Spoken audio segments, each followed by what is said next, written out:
This is the Mountainside Podcast, and joining us in studio once again is my good friend Josh Walker. He's an NFL vet playing in the league at the highest level. He's an outdoorsman, conservationist, bow hunter, and always a blast to be around. I always enjoy having Josh in studio. This was a great conversation, and I hope you enjoy the episode. Josh Walker, back on the Mountainside. Let's go. Listen, man, the Mountainside. I'm back, and I'm fired up to be back. Hell yeah, dude! I'm always stoked to have you. We've been trying to put it together for a while. We've hung out a few times. We have. But worked out the same gym. You know, once I saw you in the gym, I was like, hell yeah, Bobby's up. Okay, hell yeah. You saw me in the gym one time. Yeah, I haven't been back there since then either. To be honest with you, man, like I hate going in there because I have a home gym, right? And I love doing out. Like today, I went and did 3 miles with the pack, and just that's what matters. Anyway. That's what I like, getting out and doing that shit. You know? Yeah, I do. But those winter days, the garage is pretty miserable to work out in, which is good for you every once in a while, but like all the time. Right. No, those kettlebells are fucking cold, man. They get cold, and there's only so much you can do with them. They're a very versatile piece, but like at the same time, there's something about having the equipment that we have when we go to a commercial gym, if you will, even though it's a little mountain gym. You know, there's just the dumbbell selection, just the place to stretch in the wide open space, you know, the benches and all that stuff. It's just something to be said about being able to get into an actual gym. I don't know, man. Yeah, for sure. And I guess the hardest thing for me is, like, lately I've adopted body weight workouts just because I'm still on the road a little bit, and I can do those anywhere. There's no excuse, right? Like, and it's better for my body. I'm dealing with a fucking shoulder injury right now, which is pissing me off. So that's the way to go then. Yeah. You're staying in shape, bro. Yeah, but listen, man. So between now and September, I'm going to drop 30. Like, I'm 280 right now. I want to get to 50. Feel better in the woods. Feel better in the woods. You know, turkey season ended a while ago for me, so I kind of just been laying around feeling sorry for myself. I ain't got nothing to hunt. But now, you know, it's June, and you know, fall's pretty fast approaching. So it's time to get my ass in gear, get back in the gym. And what I say, it's not so much the gym as it is actually putting the miles on in the woods as far as being in shape to hunt. And that's my humble opinion. I go in the gym for the aesthetics. I'm just going to be honest with you. You know what I mean? Like sometimes the scenery. Yeah, sometimes. But for me, if you put the miles in ahead of time with weighted packs, that's what really pays dividends. The gym helps too, but there's nothing like putting the miles on, especially in altitude if you can. My new routine is hit American Bowman like first thing in the morning before it gets hot. Try to do all 40 targets with a pack, like with my hunt pack. Yeah. And I enjoy doing it. I get to shoot in between. Yeah. That is not a bad idea right there. Let's go. Yeah, let's do it because that's right down the road. We're anyway. Point is, we're right down the road. So yeah, we should do it. Yeah, I was just there with what we were talking about that a minute ago with Sarah Gamache last week, man, and we did a whole little DVD not DVD shoot. It's not DVDs anymore, is it? Shit, man. We did a whole shoot up there. It was awesome, man. We had a good time. So we'll have to get up there with you and go fuck some shit up, man. Dude, let's do it, man. Because American Bowman's legit, and I haven't shot a bunch of like foam stuff, meaning 3D archery tournaments or anything like that. But like those are real hunting scenarios. A lot of those targets, you're gonna get faced with angles like that, and with the trees in the way and the angles and stuff like that. You're gonna get those type of shots. It ain't always, and I get it. Some guys, they only can shoot in their back. They got a quarter acre and they've got their backyard fenced off, and that's all they got. And hey, keep slinging them. But or you live in an apartment. Or the only thing you can do is go to the concrete range. There you go, man. And you know, the more you can do, but all that stuff still helps. Hell yeah. No, I fucking love it, man. And it's a good way to get in shape. I just like being up there. It's peaceful, man. There's fucking, whenever I go is always during the week. So I barely run into anybody. Yeah, and what a beautiful area too, man. Yeah, it's fucking awesome up there. You still got the range set up at the house, or? I got the range set up at the house. I haven't got it de-winterized yet. I haven't shot it yet. I hadn't really been shooting my bow much this year. When I say this year, I mean this spring, because I shoot turkeys with a shotgun for the most part. I've killed one with a bow. You know, I love to bow hunt, don't get me wrong, but, you know, an old timer said this once. I can't remember if it was Tom Kelly or one of the old turkey hunters, famous turkey hunters, was like, turkeys were meant to be shot in the head with a shotgun. We forgot to turn these on. Cut it on. But no, there was an old timer that said turkeys are meant to be shot in the head with a shotgun. And now I get it, because I don't get any more thrill. I don't get much more thrill shooting them with a bow than with a shotgun. But with that being said, I went on a hunt this year in Colorado when I killed my Colorado bird with a good buddy of mine named Danny Ferris, who's owner of Ultimate Predator Decoys. The decoys that go on your bow, and do you know what I'm talking about? Yeah. So Danny is an outstanding hunter. He's an industry guy. He has been for a long time, and he invited me out to Eastern Colorado to go hunt, and I went out there. And, I was kind of skeptical because I'm like, I'm a big dude. I don't know if I'm going to be able to get away behind this little whatever it's made of decoy on the front of my bow. You ain't hiding a jaywalk behind a turkey.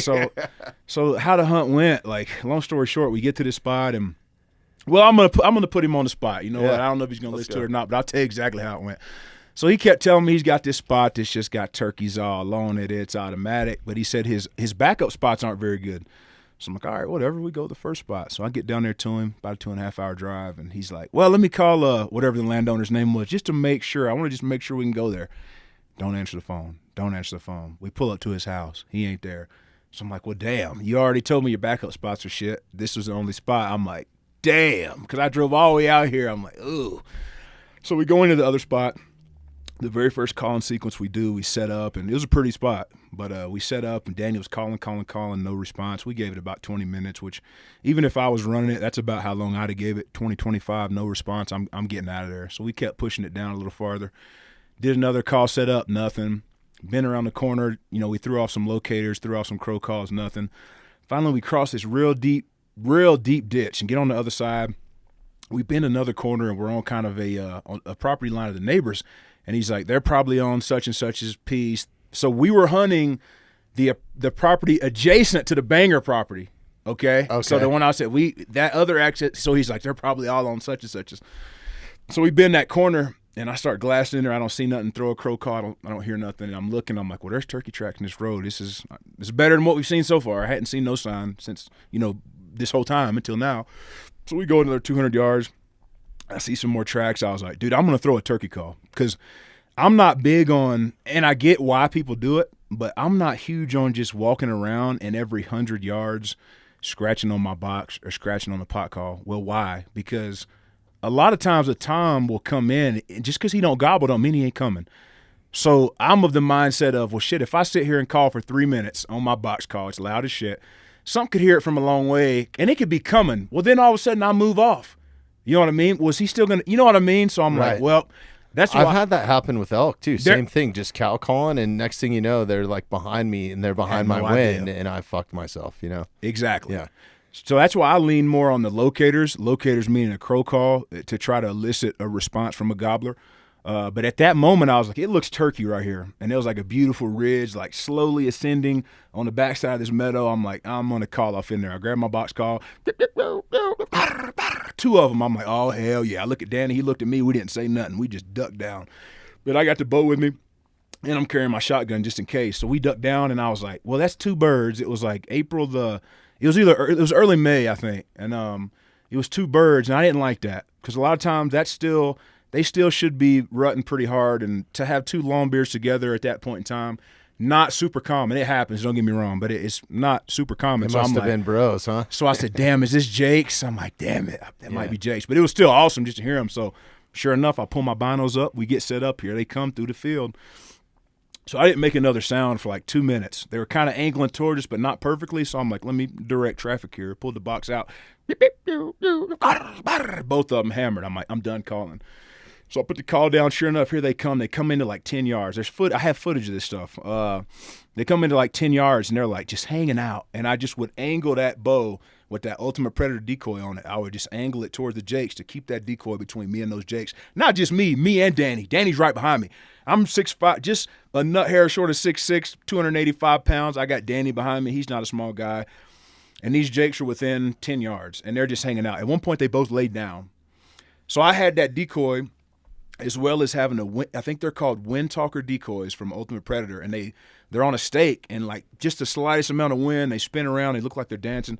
It's crazy. Really? Yeah, man. So he had one of those out, and I think a bedded hen, and then I just had the tom decoy, right? So they go to the hens, those jakes. They didn't want no part of the gobbler, right? So they go to the hens, and they're just hanging out, checking them out, and they just lay with them while we're literally 10 yards away with talking. the decoys, huh? we're just 10 yards Are away. they a just talking. 3D decoy or is it a paper? It's 2D. It's like Okay. half an inch thick. Like, I'm not sure what the composition of the material is, but it just mounts to the front of your bow, not the riser, kind of the top. Anyway, I don't want to get into specifics, Yeah. but Ultimate Predator decoy, I am a believer. Really? Because we hung out with those jakes. I drew at them, and they were probably 6-7 yards away. And Danny was behind me, and he's like, I'm going to make them gobble. I'm like, all right, I'm at full draw. I almost shot one, perfectly legal in Colorado. I didn't want one, but I'm at full draw, and Danny's back there, and they're just right in our face. I mean, it was incredible, man, the experience that I had out there.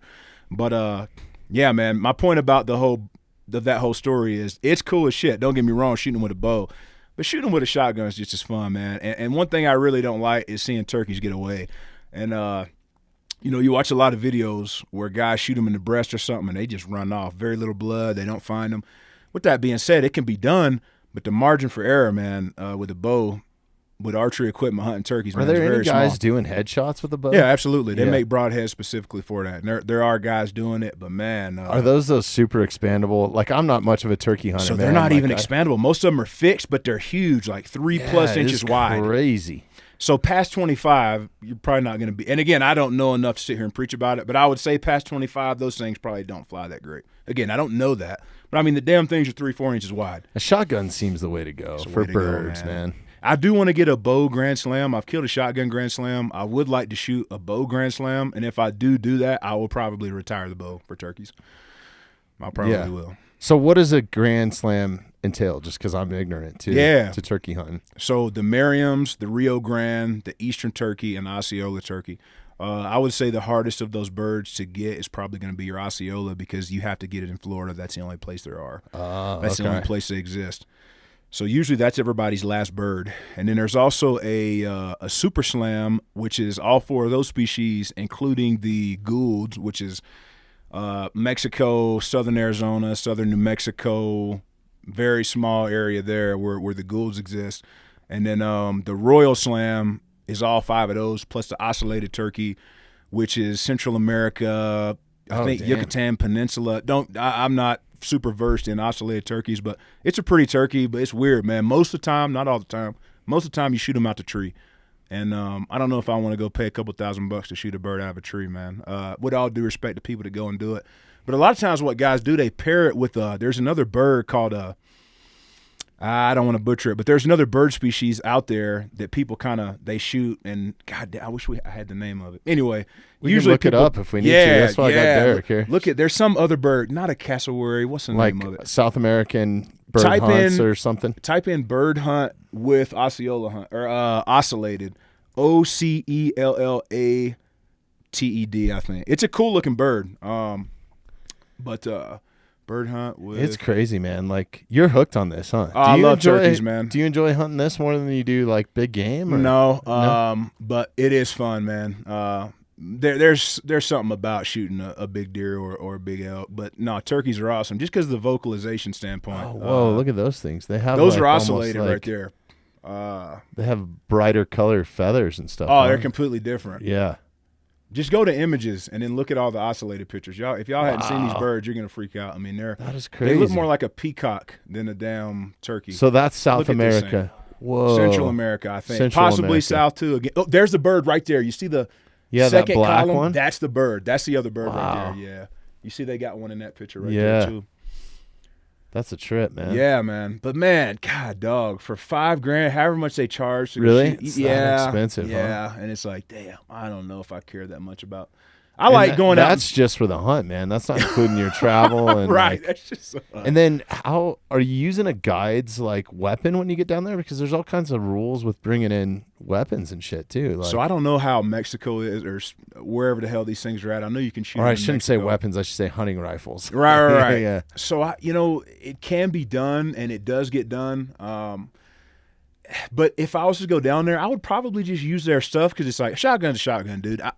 I'd love to get within 30 yards, and there ain't many shotguns I can't kill a bird within 30 yards, don't matter what it is. So it's Right. like, now if we're hunting tar or some crazy shit, I might be taking like a long shot with. I'd like to have my equipment, but like a shotgun's a shotgun. If I was to go down there, I'd probably just use somebody's weapon just to save myself the hassle of all the extra shit that would take Yeah, to man, get going out there. through customs and all that bullshit. Yeah. It's hard enough without the damn gun going Right. through customs. You add the gun in, who knows what that's like. Oh, totally.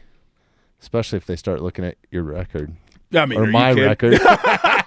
I'll tell you what, speaking of records, they say trying to get into Canada, if you've got little ticky-tack stuff on your record, they don't play. Trust me, man. From the rock and roll touring industry, just a little bit of shit that I got in as a minor, because I was a pretty bad So you've kid. experienced it. You know what I'm talking about. It's almost like an extortion type thing, man. Yeah, Like, because so- you can pay a little bit, right, and be good.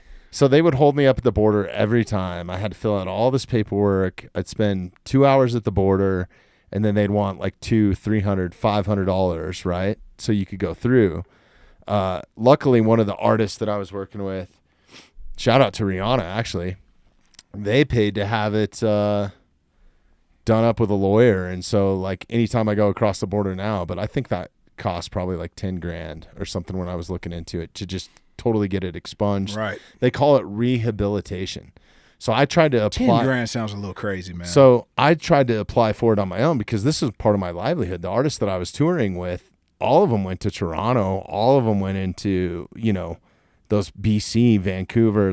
So I was crossing the border a couple times a year. So it made sense for me from a financial standpoint, like, fuck it. If I'm going to keep paying $200, sure. I'm going to try. So I went to the LA Canadian Chamber of Commerce or whatever the hell it was, or embassy, and submitted all the paperwork, they want police file, the reports, they want the whole story, right? And then you have to sit down with them, and it costs you $1,500 right out of the gate, and they just turned to me and denied it. So I was like, Is there an appeal fuck. process type deal or what? no, man. It's like, you can apply again, but then they're going to want $1,500 again, right? So That's brutal. yeah. So anyways, a lawyer is the way to get it done, but it's very expensive and time consuming. I think it took like 6 months or something to get it fucking taken care of, but That's wild. it was crazy. And even then for like the $200 or $300, I had to prove like I could never go there as just a tourist or anything like that, or as a visitor. So just work. Just work, and I had to prove that nobody else could do my job. Like there's not somebody in Canada that could do my job, because what I did was very specialized type of industry. So I had to have like the production write me a letter saying like, he's the only motherfucker that knows how to do this. We need him. This is a service to the Canadian people. Damn. So it didn't know also was has that to be deep. a service to them, like some sort of entertainment or something like that. But there's a ton of guys that deal with it, man. It's crazy. Wow. That's Yeah. what I've heard. That's exactly what I've heard. And I would imagine it's the same for hunting or something. Like you can't just Yeah. go hunt there without going through customs somewhere, right? Exactly. And if they're the same way with wildlife offenses as well. Are they? Same way with wildlife offenses as well. DUIs. Yep. I mean, DUI is Oh, yeah. considered a felony there. Yep. So there's a lot of guys that can't go through. What's crazy is I've worked on a bunch of like Super Bowl halftime shows, and the security is more lenient there and at the White House than it is to get into Canada as opposed to what's on your background or your record.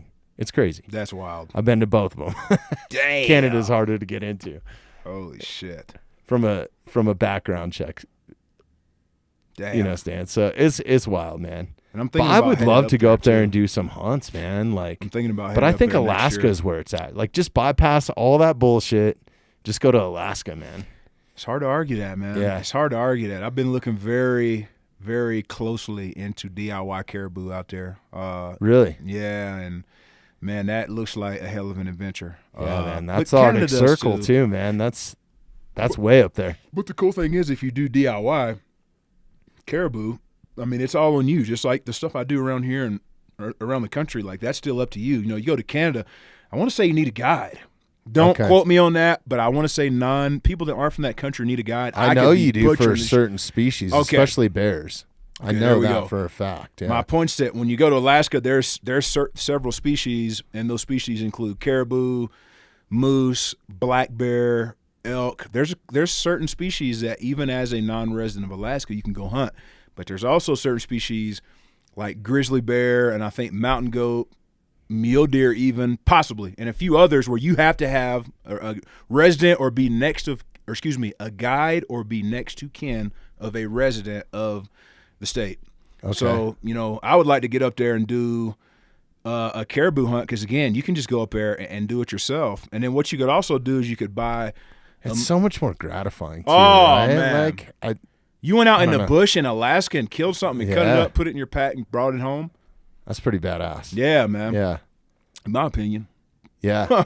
I know we've had Donnie Vincent in before. Have you checked out any of his Oh, I know stuff? about yeah. Donnie, yeah. Yeah, Donnie's a fucking he spends half the year up in the Arctic Circle up there doing caribou. No, he's and stuff. legit. Yeah.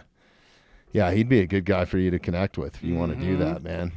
Probably at least point you. He's a super nice guy, too. He'd probably take care of you, point you onto some right spots, because that's kind of half the battle, right? Is like, dude, I'm so pumped. I drew my elk tag this year, finally. 5 years I've been putting in. And Really? Yeah. Bow tag or what? Bow tag. Bow tag. Yeah. Cool. Yeah, I'm hoping that pans out.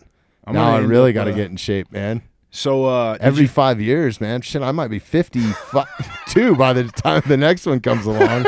Who knows what could happen in between there? It's like, you're right. So I've got 5 going into next year. I didn't burn this year. I'm gonna just play the list and maybe do OTC, but I'm gonna burn with 5 next year. I don't know where yet. We'll talk about off air. Where I ain't going, telling you where I'm going. Yeah. But but 5 you know points, right you can get where in some it's decent, at too. Yeah, you can get in some decent areas with 5 points.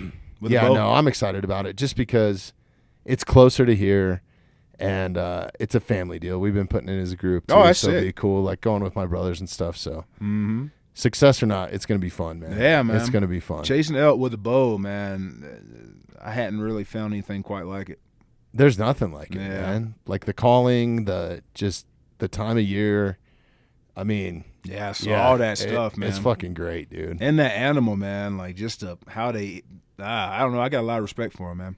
Hell yeah. A lot of respect for him. So going back to turkeys, because I'm intrigued with this, you actually invited me to go out and try to slam a bird this year, and I just couldn't put it together. So have you been guiding a little bit too on that end, or Not for or turkey. Not for turkey. Okay. I have for deer and antelope. Yeah, some of the antelope you guys have been taking down is Really good nice, goats. man. Really nice good bucks. goats. Really Yeah. big mule deer. My buddy Alex runs a hell of an operation down there, and he's got some big animals, and he's got a lot of land to chase them on. And What's the name of his company again? Eco Eastern Colorado Outfitters, man. Yeah. If you're looking to shoot a big antelope, shoot a big mule deer. Shout out to Nestor. I think he does elk and other things too. But I know for sure antelope, mule deer, hit him up, man. Listen, are there cheaper hunts out there? Yes.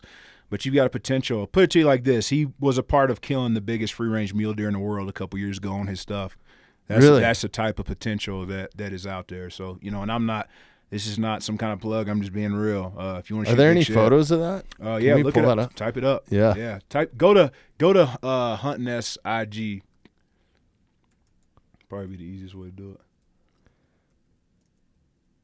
Yeah, I want to get back into turkeys here with you here in a minute. Hot Nest. It's Hunt Nest. That's something else.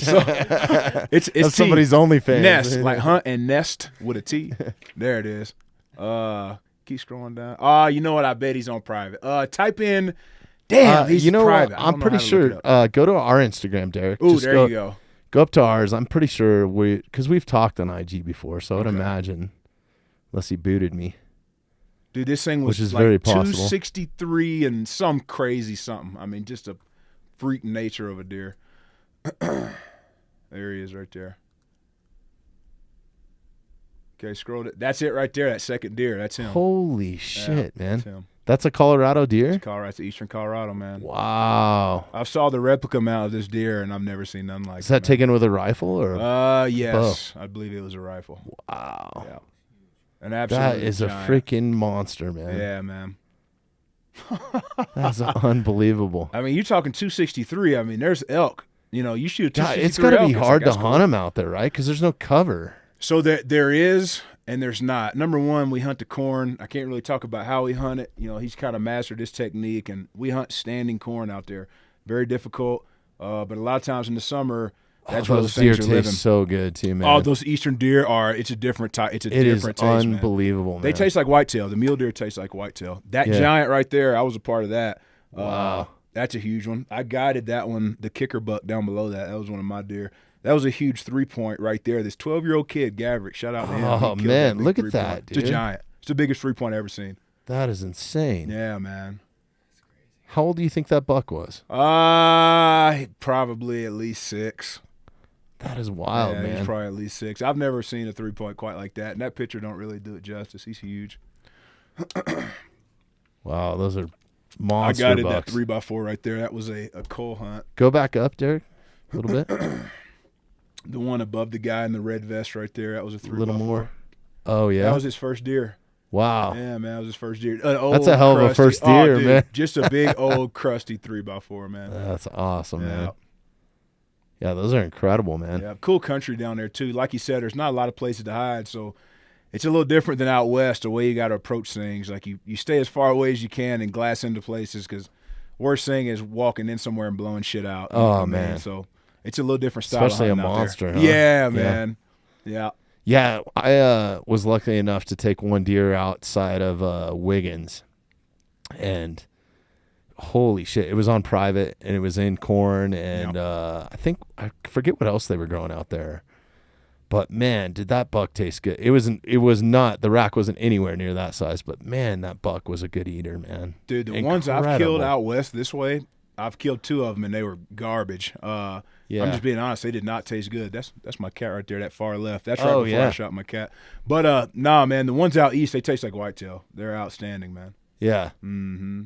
Is that – I don't know that I've eaten much whitetail. I know I've had it before, but most of the whitetail that I've had is like wild or I guess they're all wild, but like talking about like store-bought northern venison? Montana, like BC area. Yeah. It's different, right? Like it's kind of sagey. So I don't know enough to say about that area, so I don't know. Yeah, but corn-fed deer, man. That's when I'm That's corn pretty and damn alfalfa. good. I mean, I've seen mule deer out by me eating pine needles and shit, man. You know, so right.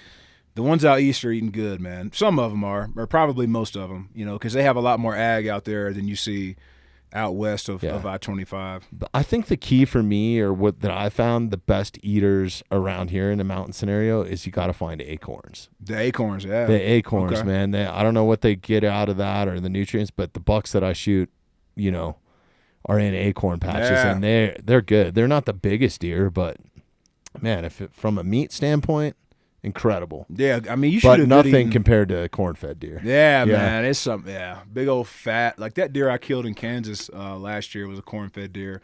Old deer, probably 7, 8 plus. Like old deer, ate like a 2-year-old doe. Wow, outstanding. That's awesome. And I hung him up for like 7-10 days with the skin on. It was still very cold at my house. And I don't know if that helped, but as far as the tenderness and the flavor standpoint, outstanding, man. Yeah. Man, I love eating wild game. I gotta go get some stuff this year, man. I know, likewise, man. I struck out on the elk last year, and I was like, too. oh, man, that hurts, you know? Me too. Because normally it's full, and it's like I'm rationing it out. Like, I honestly rationed a bunch of it for this summer because I know, like, going into training, it's my favorite thing to eat just because it's good for you. I don't know. It fuels you different. That's for sure. I 100% agree with that. And I also, to your point you said about having the elk and how much meat it is, I killed an antelope and like 4 deer this year, and I'm already damn near out. My point is this. When you have that elk, that makes such a huge difference. You know, that's so much damn meat, it's man. Easily 300 pounds of meat. Even if you shoot a cow, you know, like that's could probably be. Yeah. 300 pounds Could of meat. Yeah, somewhere around there. Potentially. You know? That's crazy, man. Mm-hmm. I tell you what, bison too is one of my favorites. Oh, me too, man. That shit is so good. I'm so fortunate to go on that. I'm rationing that too. I have a little bit left, man, but I got to go do that again. We did that at Eagles Wing Ranch. Eagles Wing, okay. Yeah, and I don't think the rancher offers hunts, but they'll ship like directly to your door, like bison meat, like box bison meat. And fuck, it was good. And what a beautiful place, man, outside of Steamboat, dude. Oh, like, unbelievable, man. Speaking of that bison, have you been to Ted's Montana Grill? You know, I haven't been in a really long time. Are they still open? I don't know. It's been some years for me too. Is there used to be one off of Santa Fe, I think. So if you end up going, you get that Bison Del Monaco. It's just a big old steak. Outstanding, man. Let's go to outstanding. Let's go tonight. Woo, it don't sound bad to me. Have a couple beers and the bison steak. I'm with it. You know who else serves? They serve a bison ribeye. It's a bison ribeye or a bison New York is Elway's. Oh, really? You ever been to an Elway's? I haven't, but I've heard good things. Yeah, not the one in the airport. There's one in the airport at Terminal B that I eat at all the time when I'm traveling. It's like You can either do that or go get some bullshit, fast food, fucking whatever. So I always stop at Always, and it's always a pretty penny.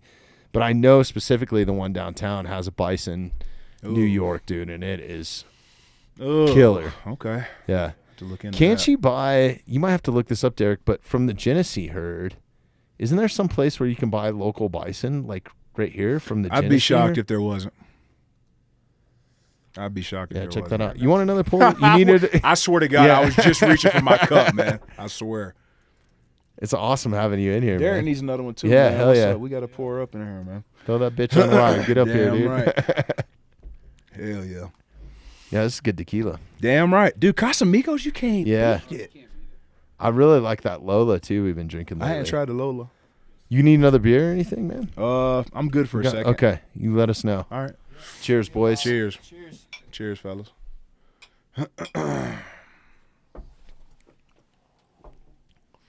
Yeah, we so going back to turkeys just because I'm intrigued with it, and I love talking my turkey, son, he really wants to hunt elk bad, but we haven't got his hunter safety yet. He's like, this kid is a football nut, dude. Like, he would talk your ear off. Well, he'd probably be a little bit intimidated, but How old is he? he's 11. Okay. But he's really gotten into football and has played the last 3 years. But the other thing on his list is he wants to elk hunt. But I think a turkey hunt is probably the closest thing that you can get to elk hunting, which would be like a good break in, because it's kind of a calling. It's kind of that spot and stalk sometimes and sitting still, being quiet, right? Dude, listen, I would love to next year. Now that I know this, let's stay on top of this. But I would love to watch your son shoot his first bird and be a part of it. So if you want to do that, you let me know, and I'll have some turkeys found for him. Because if he gets a gobbler coming in and he shoots it in the head and that thing's flopping, he's gonna be hooked, man. Because again, I've been fortunate enough to shoot more stuff than I deserve, and I love to hunt and I love being out there. But something about a turkey coming in, it fires me up, man. It fires me up. Hell yeah. It fires me up, man. So what's the best way for somebody that's just getting into it, that's never done it before?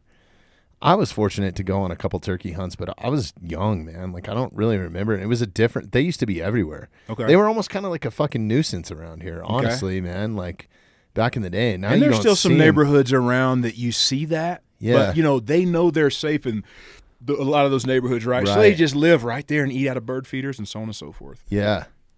No, I still see them all the time, in the neighborhoods that I grew up in. Yeah. I haven't seen them much, but they used to run around Evergreen, man. Like, Damn. yeah.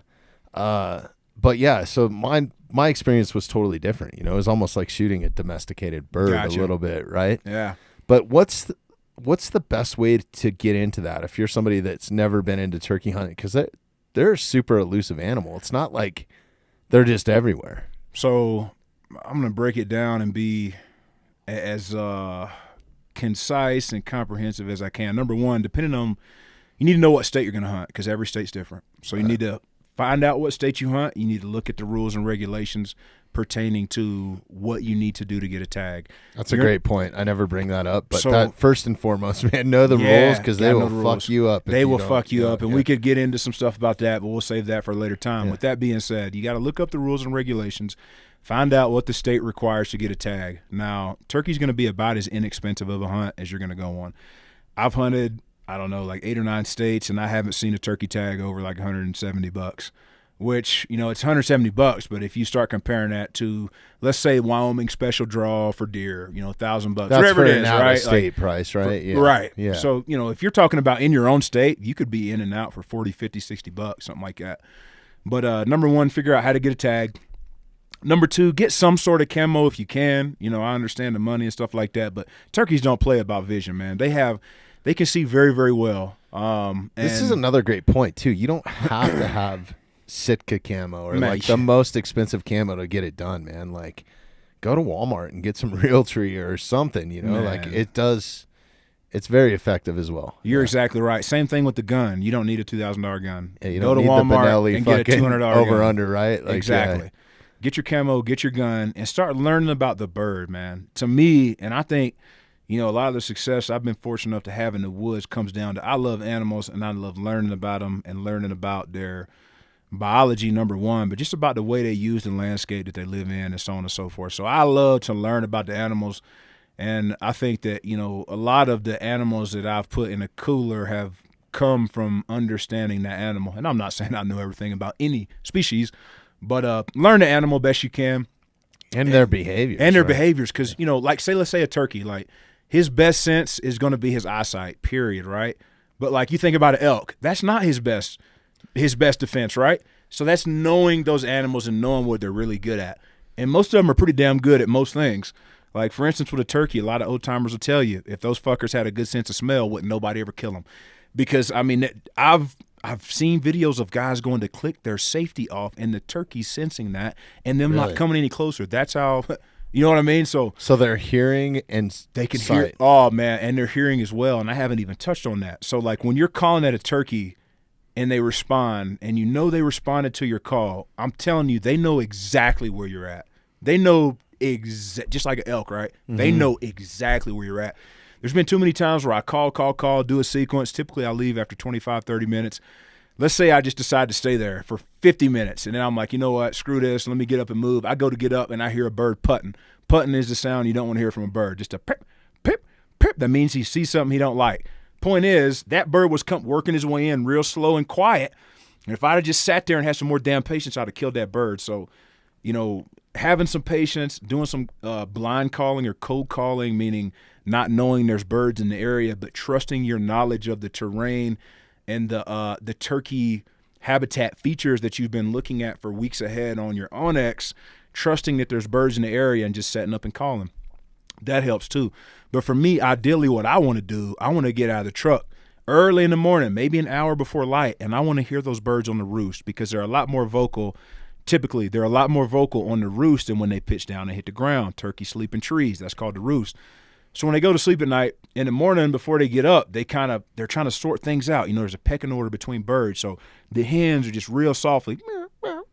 And the gobblers yelp too. A lot of people don't understand that. Gobblers yelp too. A little different tone, a little deeper, but gobblers will yelp too. But you just hear these birds sorting it out.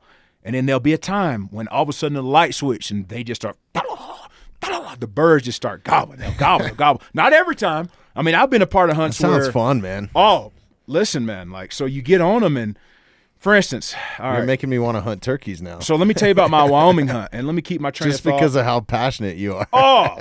So let me keep my train of thought about how to get into turkey hunting, but let me tell a short story about how May went for me, my Wyoming hunt. So I drove to Wyoming, and I'm up there hunting, and I go straight to the spot, and I'm like, the birds ought to be there. I don't blow a locator or anything. I go through the gate, sure enough, there he is. I'm like, I knew it. That's where he was going to be. I go through the gate, go in there and sit down, and everything's starting to wake up. One thing I've also noticed is things will be quiet, but when the songbirds start to wake up, like the robins and stuff like that, when they start to wake up, especially if you see one on the ground, the turkeys are probably about to start getting up. Usually I've found that like the songbirds start waking up before the turkeys. And obviously that's not a biological fact, but that's just something I've noticed in my experience.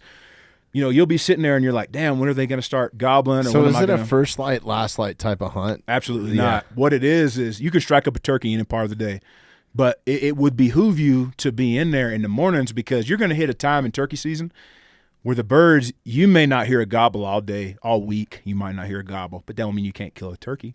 All right. Mm-hmm. So my point is, you know, it goes back to my point about how they're a little more vocal when they're in the tree.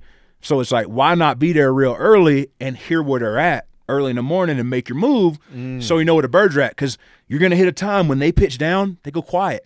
What does that mean? Well, fuck, when they pitch down, you can still kill a bird, but they're not going to be vocal. And I'm in it for the vocalization. I like to hear a bird gobble, and I like to talk to him, and I want to talk him into coming to me. I'm not saying that I'm against sneaking one because the story I'm about to tell you is me sneaking on a turkey. But there's something to be said about setting up and hearing the turkey gobble and you talking to him and convincing this bird, who's a lot smarter than most people give him credit for, you convince that bird to come into you. You know, and it's cool to see because once you turkey hunt for a certain amount of time, you're going to gain a lot more respect for turkeys than some people might already have because they will whoop your fucking ass, man. And again, I've been on a lot of hunts. I've killed a lot of things, seen a lot of things being killed. But going back to turkeys, man, I got a lot of respect for them because I've been whooped by them, man. And you'll go into situations where, like, this bird is dead. You set up, you're calling to him. He's 80 yards away, but it's so thick you can't see him. And you're click the safety off. You're like, he's coming in. All of a sudden, 10 minutes go by. He gobbles 350 yards away. And you're like, what just happened? Like, it's the craziest shit, man. It's very similar to like elk, man. Like Very similar. calling, right? Very similar, man. Man, there's nothing more exciting than having a bull bugle in, you know? And and even more so than a turkey. There's Yeah. nothing like having a bull bugle on you like that. But it's the same thing, you know, when you think you go to hook into your D-loop because you're like, I got him whooped. He's bugling. He's just over the roll. And all of a sudden you're like, what just happened? And then you see him running off 200 yards down the hill and you're like, what just happened? And my point is, a lot of times there's situations where you're damned if you do, damned if you don't. And I attribute that to the cunningness of that bird. Because I think there's times where that bird just has a sense, man, like elk. I don't know if you've had an experience where the wind is perfect and you're moving in on a bull or a cow and them ears all of a sudden turn back to you and you're like, I was not being loud. Like, and my point is, I just feel like sometimes them elk have a sense something ain't right. And Oh, they them totally just do. get up and I'm like, the wind's right. What's going on? But like- all of a sudden they get up and you're like, what just happened? Well, isn't there some sort of camo that Hex creates suit. Hex suit. yeah, Covers up your pheromones or something? No, or- so it covers up your electronic. Your body gives off. I don't know enough about it, but I do wear the hex suit throughout Okay. turkey season. It gives off some sort of ion something. Again, I don't know enough to tell anybody about it, but it blocks something, and That's it's supposed to next be. fucking level, man. It That's is crazy. And I've had. Here's the thing, though. What is it called? Hexsuit? Let's look this up. HEKS. There it is, right there. Hexsuit apparel. Conductive carbon fiber grid. Block electrical energy. Yeah.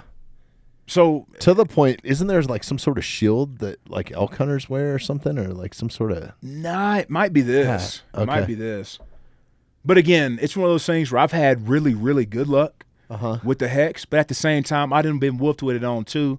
You know, I got no Yeah. contractual obligation with hex. I'm gonna be just completely transparent here, man. They, you know, I've had some really, really good experiences. Then at the same time, I'm like, well, shit, I have my hex suit on. Why'd he booger out of there? I have my hex suit on. What the hell? I don't know. Like I kind of have adopted this. Like part of it is being confident, man. Like if you start putting off like nervous energy or like, you almost have to be in like that kill mentality. And I get fucking even deeper, dude. Like I have a mantra that I use to shoot my bow every pull, right? Because I'm shooting with back tension, so it's like kind of part of my shot sequence.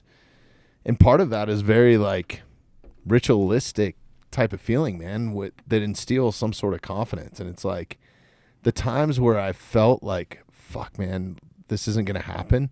Like you almost have to talk yourself and the elk into what's happening. Ooh. You know what I mean? Like, and if you start putting off that negative energy, they can sense it. Just like people having a conversation, man. If you're having nothing but a negative conversation with somebody and they're just complaining, it's the worst thing in the world. And your mind can do that to yourself, man. And especially hunting, right?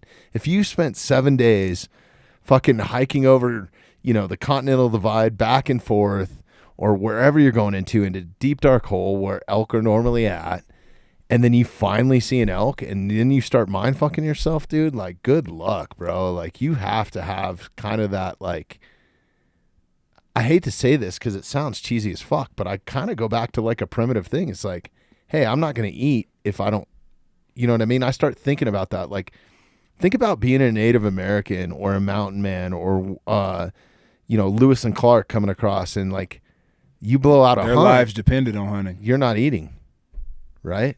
And then you start getting into like, if you haven't eaten a certain amount of days, then you start getting into like scurvy. Not good. Now you're malnourished. Now you're weak. So now it makes it 3 times as hard. So I almost kind of go back into that mindset as like, this is my purpose. Like, Hey, so you know, it sounds fucked up, but like, it's not that serious, but that's how serious I take it, I guess. 100%. And to that point, I would agree 100%. And I would say this. The reason why I love doing a lot of backcountry stuff, particularly solo stuff, is there's nothing that puts me in a place to have a more singular focus, meaning when you're out there, you got one purpose. Like, for instance, last year, I was It's in the best. You know what I It's the mean? best, I was man. in for 5 straight days solo, spiked in, and I did not talk for 5 days. There's a lot of people that are going to live and die and not go 5 days without talking. And I'm not saying that to highlight myself. What I'm saying is to highlight the point you made and the point I'm trying to back up is, man, going out there and the primitiveness, like you said, and having that singular focus of, well, shit, the only reason I'm here is to kill an elk, man. So you wake up in the morning, you do your business, you take off walking, and you're going to be tired. Before the sun comes up, you're already tired. That's just what it is. You're already tired. It's typically 3 o'clock in the morning, right? You're tired. You get to the glassing point or listing point, whatever it is, the sun may be coming up, but like your day's just getting started. You're already tired. And for most people, they can't fathom that. But like, I think a lot of it comes down to me chasing like that rush of, running out the tunnel or whatever it was, doing the shit I used to do. Like, it's a rush, man, when you're chasing the elk and you hear him screaming and he's in an area where like, damn, it'd be hard to get him out. But you're like, I don't give a shit. And you drop off in there and he's chuckling. You're 80 yards away, but you can't see him. It's so thick. And you're like, okay, you blow your puffer. You're like, the wind's good. But fuck, all right, it's 8:30. It might be about to change. All right, well, fuck, do I just wait till it changes? Well, fuck, he's only 80 yards away. Do I just go at him? Like, so many things go through your head. You got to make a decision. Yeah. You got to make a decision. And I'm not saying you can't be patient, but there's times where there's a patience ton of ain't applicable. to be right? made, yeah. Like, there's times where you need to make a decision. It's not applicable to take 30 minutes to think about it. You got to go and do it, which I think is cool because that's, what I used to do playing ball. The pressure was immense, especially as an offensive lineman. When is the only time an offensive lineman gets recognized? When he gives up a sack. That's what it is. There's an immense amount of pressure. That's a great. You know what I'm saying? Like, it's fucking. So like I'm so used to that like if I don't put that in my life, I feel like maybe like some stagnancy or something might set in or something like that. But I think I'm not a cocky dude in any way. But what I will say, I think highly of myself, and the only reason I can still do that post football is because I put myself in situations that are harder than shit. It's hard as shit. Most people would go in that situation, they would curl up in a ball. You know what I mean? But to be able to, or to go into that situation and half-ass it, dude. Like you can't go into an elk hunting season and half-ass it. I mean, that's basically what happened to me last year. And guess what? No elk. Yeah, you know what I mean. Yeah. Like you can full-ass it and still not kill an elk. Oh yeah. Like I hunted 17 days last year and didn't kill an elk. I got drew back. Full draw. So I had a muzzleloader bull tag, and I was hunting OTC cows to kind of get my bow itch. Hunting cows, opening morning, 8:30. Could not have drawn it up any better. I was hunting some very dense timber, super steep, super high elevation, right before tree line. The sun's just starting to beat in there, and I had just left my buddy. My buddy's like, I'll come in there and hunt with you for like an hour or so, and I've got to get out of there. And I was like, all right, cool. Really, really good buddy of mine named Cody. Well, anyway, I just dapped him up, and he went to leave because he had to get to work. And I swear to God, I might have went 20 yards, and I hear doof, doof, doof, doof, doof. I'm like, there's no way. There's no way. But I still get an arrow out, and I put it in. Sure enough, here comes a herd of elk coming down the damn ridge. I got a downhill thermal. Everything's perfect. My buddy was out of sight. I'm like, I'm about to kill an opening day cow right now. This is about to be incredible. I'd killed an antelope on August the 21st or something, so I was still on my big game high. I'm like, I already killed one, let's go. I'm confident. 30 yards, I didn't have to stop her. It was like the 6 cow in line, a giant cow. I get it full draw, but as soon as I get my anchor in there, she looks at me, and I'm like, that's fine, because a lot of times you got a little bit with elk. You got a little bit of time. So I'm looking at her, and I'm like, damn, there's some twigs and stuff in the way, but I'm sending it. Touched it off. That arrow was helicoptering. When I picked my arrow up, shit. I picked my arrow up. It was leaned up against a tree, about 2 foot in diameter, broadhead down, obviously veined up, leaned against a tree like somebody had just picked it up and sat it there. The broadhead wasn't in the ground a half inch. That's how bad it was helicoptering. Wow. And it just rested against a tree. So it was shitty, but it was cool too because I just looked at my arrow and laughed because I'm like, well, she's fine. Obviously, I didn't hit her. Yeah. But my point is this. I hunted a lot last year, and that was my only opportunity. Even with a muzzleloader, I hunted for all 8 days, however the hell long the season was. I cocked a hammer one time, and that's because we bumped into a herd of elk. We thought they would be somewhere where they weren't, and the wind was not ideal to be going at these elk. But we didn't know where the hell they were at, super thick. And all of a sudden, they just take off. So I cocked the hammer back. And I was just waiting to get one to stop somewhere. But God, there's that you know the sound, right? When 80 elk blow out of the woods, my God. Rocks are rolling around. There's and nothing shit. like that. Like just being at full draw and just waiting for something to run through, and then you got to shoot it on the move. Like forget shooting those 3D targets up at American Bowman. They're stagnant. Like fucking elk running through a tree. That's next level shit, dude. Like that is. So that was during my muzzleloader hunt. I've never taken an animal on the move with a bow. But with that being said, I don't think I have either. I'm not confident enough. I haven't practiced it at all. Yeah. You know what I mean? If the animal was 10 yards away, I'd try it. I'm going to be Sure. honest with you. But much past 10 yards, I wouldn't do it. Yeah. No, it depends on the species too. Like if you have a moose or something like that, Yeah, that thoracic true. cavity is That's like true. the size It's of like this a garbage fucking can, yeah. table, dude. No, It's you're right. insane. Yeah, that's fucking it's a very similar story to, I mean, well, last year I came out because I had committed to doing a veteran nonprofit thing, and it fell right in the middle of my elk hunt. But it was awesome too. It was going to watch Chris Camozzi fight at Bare Knuckle. Chris is a I good don't know dude. if I I've met remembered Chris. into you or was it? I know that we went to one of those in Denver, the bare knuckle fight. Well, when I've been he fought, to two of us. Who was the ex-UFC guy he fought? Right? Is that what you're thinking of? Because it was an Yeah. after party. Did I bump into you? At Yeah, the after party? that was that one. You met my buddy Bates and Beto from Half Face Yeah, Blades. that's it. Yeah. That's it. Yeah, that was a Shout good out night, Half-Face dude. Blaze, man. Those dudes are cool as shit. Oh man, awesome guys. Yeah, Ryan's got a TV show out right now. Really? Just hit Netflix like this week. You have to check this out. Hell yeah. You got to look it up, Derek, so I don't fucking butcher it for him. But I think it's called. What is it called? The World's Toughest Forces on Netflix. Actually, Ooh. if you go to our Instagram, go to the Mountainside Podcast Instagram, hit home, and then scroll down to more and go to saved. All the way at the bottom of the left-hand bar where it says more, hit saved. And then go to all posts. I saved a reel that his wife made that was pretty dope. But anyways, it's right there. See the seals? Right here? Yep. Where the special forces got. You remember Ryan from that Let me night? see. Point him out to me. I'm sure if I see his face, I will. Yeah. But anyways, this show is fucking awesome, man. So they go and train with all these special forces troops from around the world, right? So they go and train with these Swedish like that's sick. Arctic patrollers and stuff, and they're going in like I think they actually took down like a Colombian like cocaine lab or something. So they're doing some real world shit too. Damn. But it's a dope show, man. And I'm gonna what have is to it check called? that The out. World's Toughest Forces or World's toughest forces on Earth. Okay. Toughest Forces on Earth. Yeah, check it out.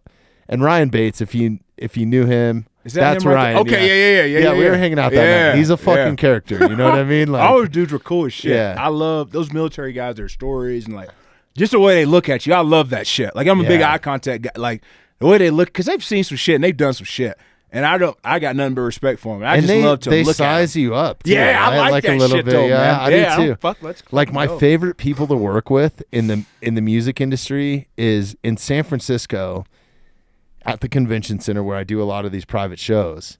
It's nothing but Samoans on the dock. They're all some like, of the finest people, some of family, the nicest people you'll ever meet. bro. Samoans. Good But gracious. like, if they don't like you, Yeah. you are fucked. You Yeah. are fucked, man. And when they first meet you, they give you that fucking like, yeah, who the fuck are Yeah, you? You know, you're like right. they have that warrior mentality, man. you're right. It's crazy.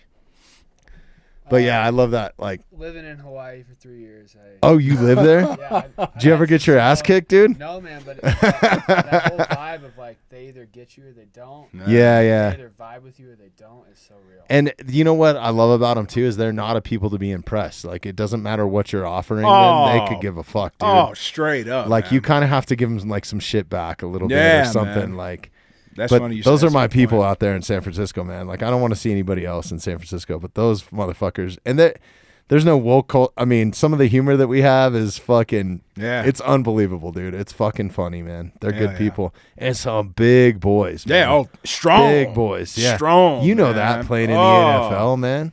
Some of the strongest dudes I ever put my hands on, man. Samoans. They are just strong. Next level strong. Man. Yo, so check it out. My kid has been playing. Well, he's playing this year for. I think it's. God, I should know the name of this league. But anyways, there's a ton of really, really good teams. It's South Jeffco, Gotcha. like football, and it's kind of a feeder into Columbine, who's been state champs like more than any other high school I think in the Damn. state, right? So they got an awesome program happening down there. But we've been playing some 7-on-7 games, and it's run by Mullen High School.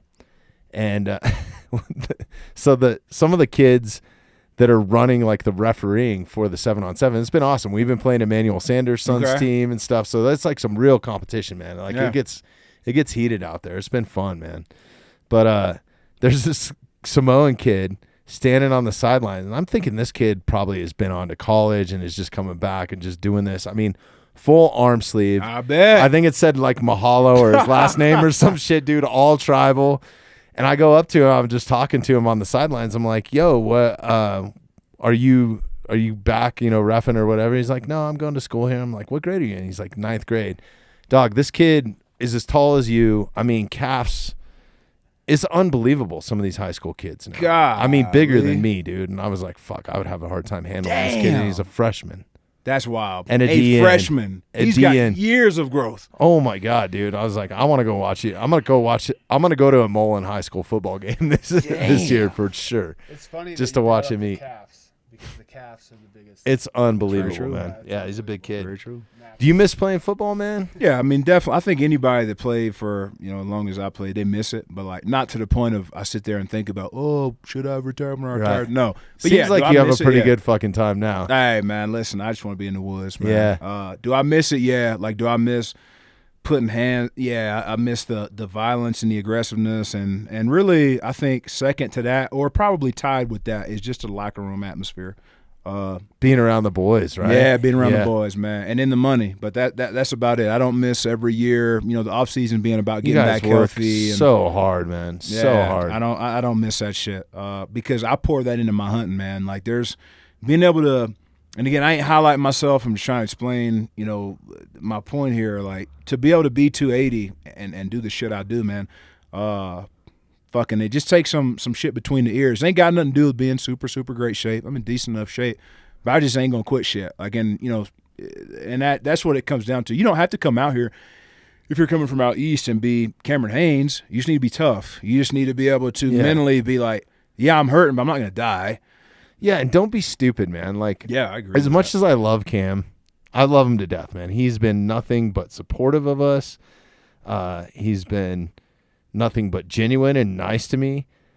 But like, you don't have to put a whole fucking 2 quarters on your back and try to hike out, right? Like not even a quarter. I mean, there's a thing called boning out, right? Like there's ways to work smarter, not harder. I mean, Cam always chooses the harder because it's fucking Cameron Haynes, dude. Like, but yeah, don't just adopt all philosophies. Like, no, you're exactly right. Like I get people that hit me up and they're like asking me about OTC and shit, and they're like, well, I've got my camp pinned in here, and I'm like, how far is that pin?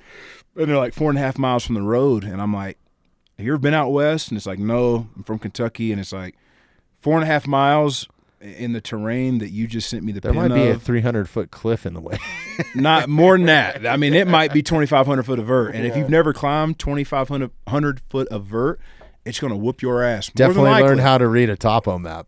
Learn how to read a topo map. Yeah. And if you've never been out here and walked around this terrain, walked around this elevation, 4.5 miles in tough country, it'll wear on you. I'm not saying deadfall is the worst, man. Between the deadfall and the the elevation, the steepness of the terrain and stuff like that, 4.5 miles can be a bitch if you're not used to it. I mean, 4.5 miles out east is probably going to feel not a whole lot different than 4.5 miles in Georgia, but 4.5 miles west of I-25 is going to feel a little different. I tell people that. I'm like, I'm not saying to change your plan, but just understand if you're in 4.5 miles and say you go in another 3 miles in the morning to go hunt, you're 7.5 miles from the truck. You drop an elk, you got 7.5 miles to take that thing back to the truck. You just got to take all that stuff in. And if you're hunting in archery season, it can be 90 fucking degrees, man. It's unbelievable how warm it can be. Exactly. Yeah.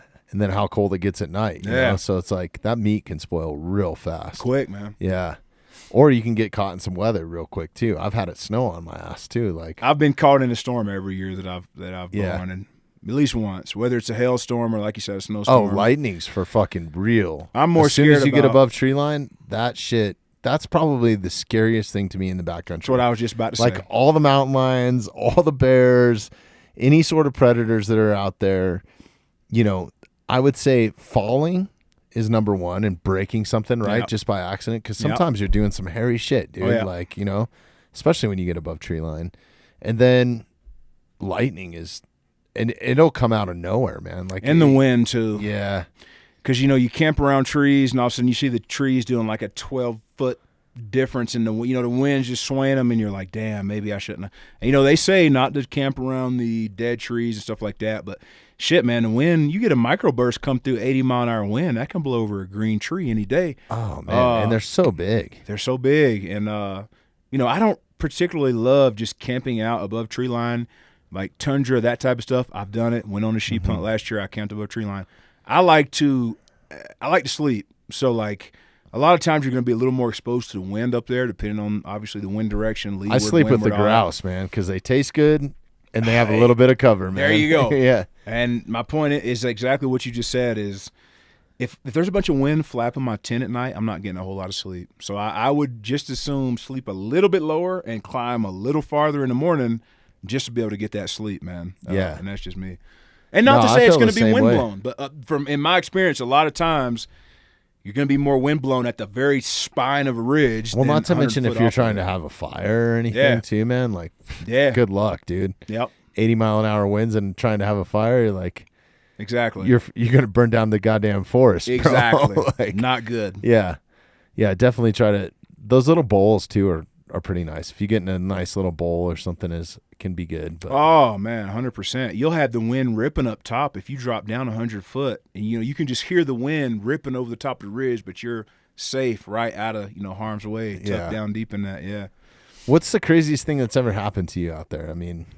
Probably the moose. I think I told about. I don't know if I did or not. Did we talk about that, dude? The last time we remember. podcast, we can't go 4 hours today, but I know that was. We set a fucking record in here. We were in here for 4 hours. I think there was 2 bottles of tequila. We're already halfway through this one, so. But if you want some ice, dude, there's some in that. I don't need ice. But no, going back to your question, man. So was it last year? I think it was last year or two. I think it was last year, or it could have been 2 years ago. Anyway. I'm truck camping, meaning I'm not spiked into the backcountry. Does this make me a bitch putting a little ice in the Absolutely not. Absolutely not, man. But I don't need Jaywalk calling me a bitch, dude, because I usually can't say nothing back to your ass. Well, dog. see, I usually just drink mine so damn quick the ice don't matter. Yeah. But like cheers, brother. So hey, cheers, man. Good to be back. Derek, cheers. Damn pleasure, buddy. I might make this 2 just so I don't Yeah. Do whatever you want, man. This is our fucking show. So, dude, I'm truck camping, which means I'm literally camped. My tent is about 20 yards from my truck. I'm not spiked in, right? Mm-hmm. So I'm off a county road, not even a county road, a National Forest Service road. And I get there around, I want to say 12, 1 o'clock. So I'm like, okay, let me get my camp set up, and I'm going to go up the mountain and hunt tonight.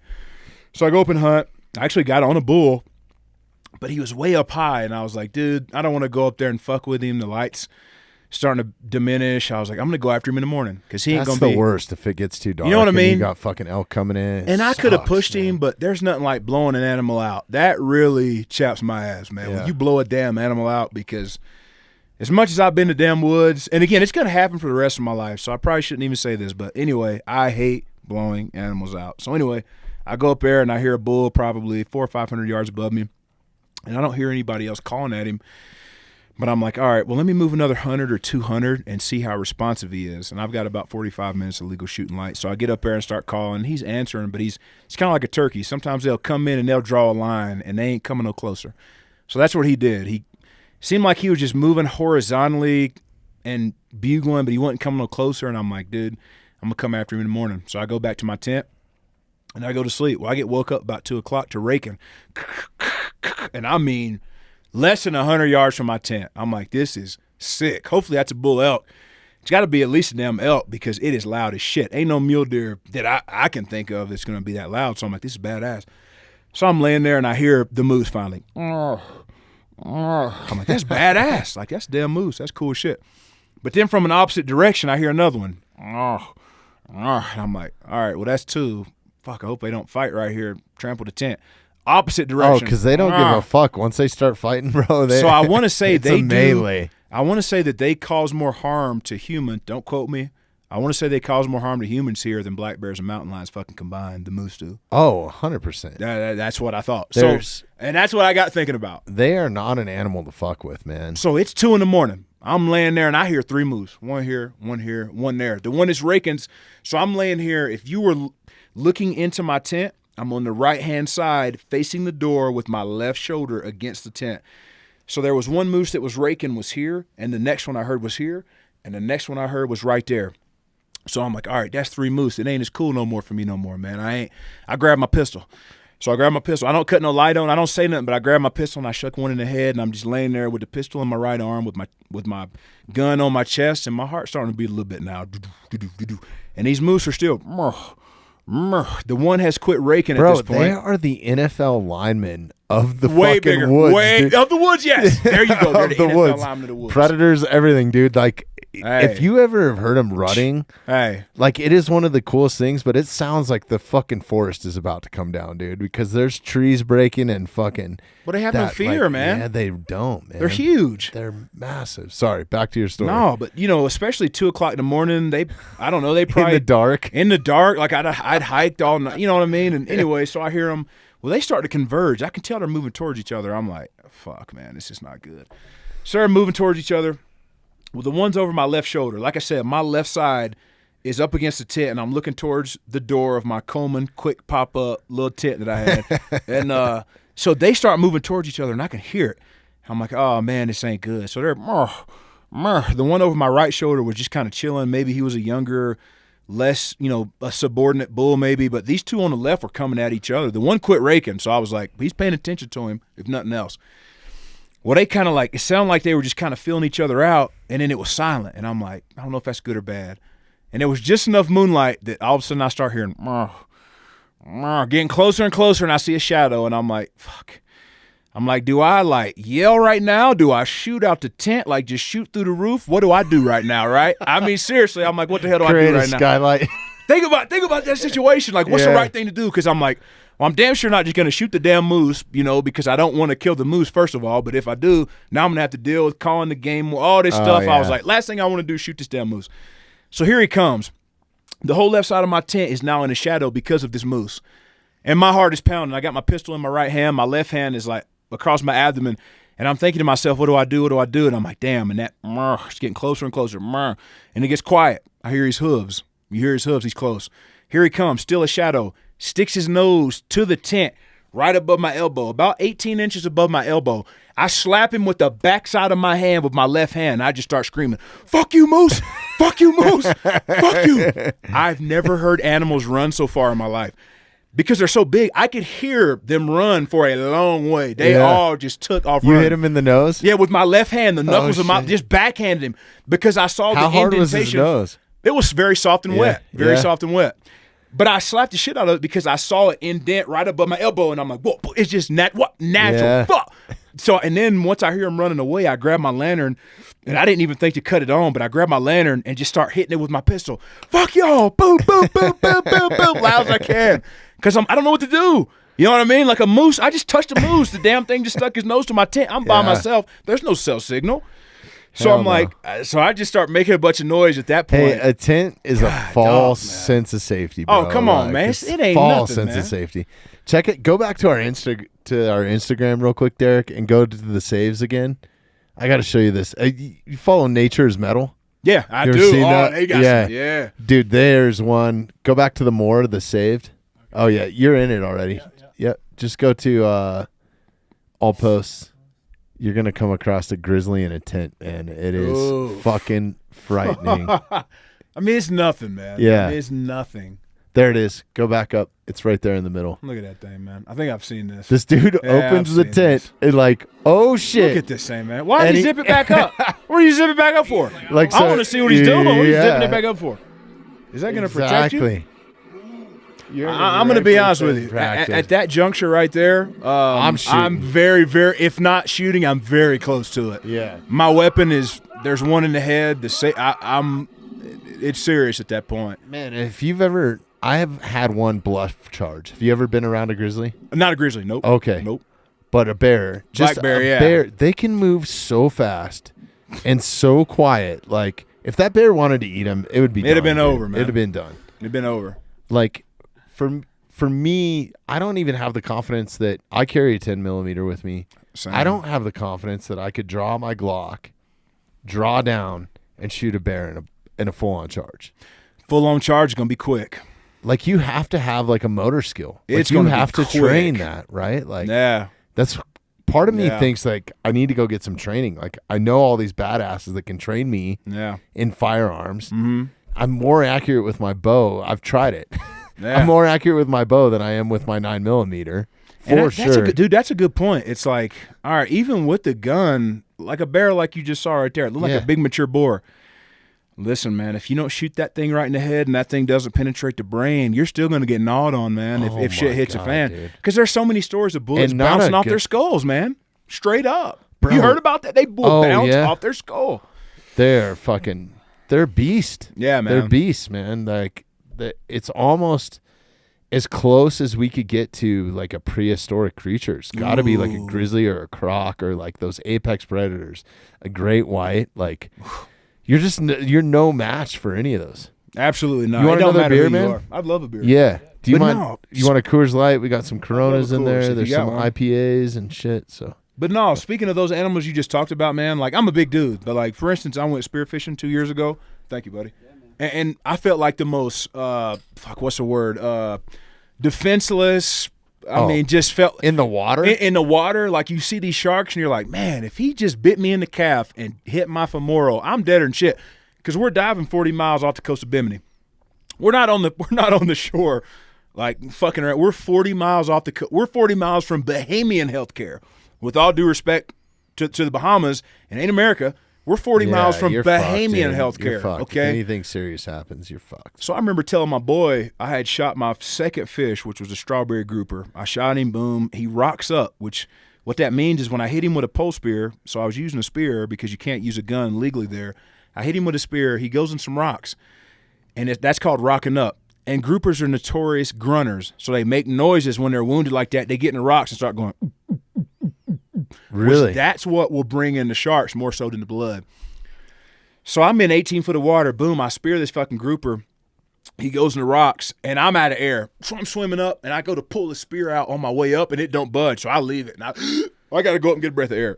So I get to the top. My buddy Brandon Linder, he's like, "You want me to go get him?" He's Are the spears attached to you, or like They can be, but mine was not. Okay. It's literally like an 8-foot carbon shaft with a piece of surgical tubing on the back. You take that tubing, you wrap it around your thumb, and then you reach forward on that spear. the Hawaiian sling. Right? No, that's different. Oh, okay. So you can use a sling out there as well, and that's just a dowel rod, and you shoot an arrow. This spear is the arrow. So Okay. think about it. You reach up the spear, and that creates Oh tension. no, that's what I was talking about. It looks like Yeah. a little trident, right? Like it's like a. So that's they're more of a barbed, gig, or- but the same shit. That's a gig. Dude, that is so much fun. I've done it in freshwater for like salmon and stuff. Oh, word. And like bull trout back Yeah. in the day up in northern Montana.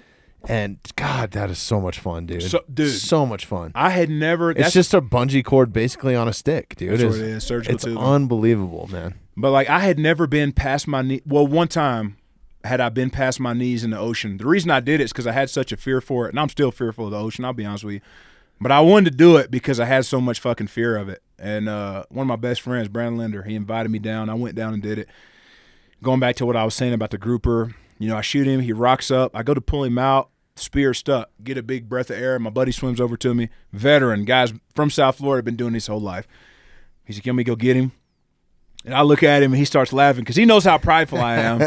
And I was like, I didn't say nothing because like I wanted to say yeah, but I didn't. Because Yeah. he's looking at me laughing. He's like, "You want me to go get him?" I'm like, "If you don't mind, buddy." If you don't mind. So he swims down there, man. I got a video of this. He swims down there just like a vet, man. Gets to the bottom. It's 18 foot. He's looking around.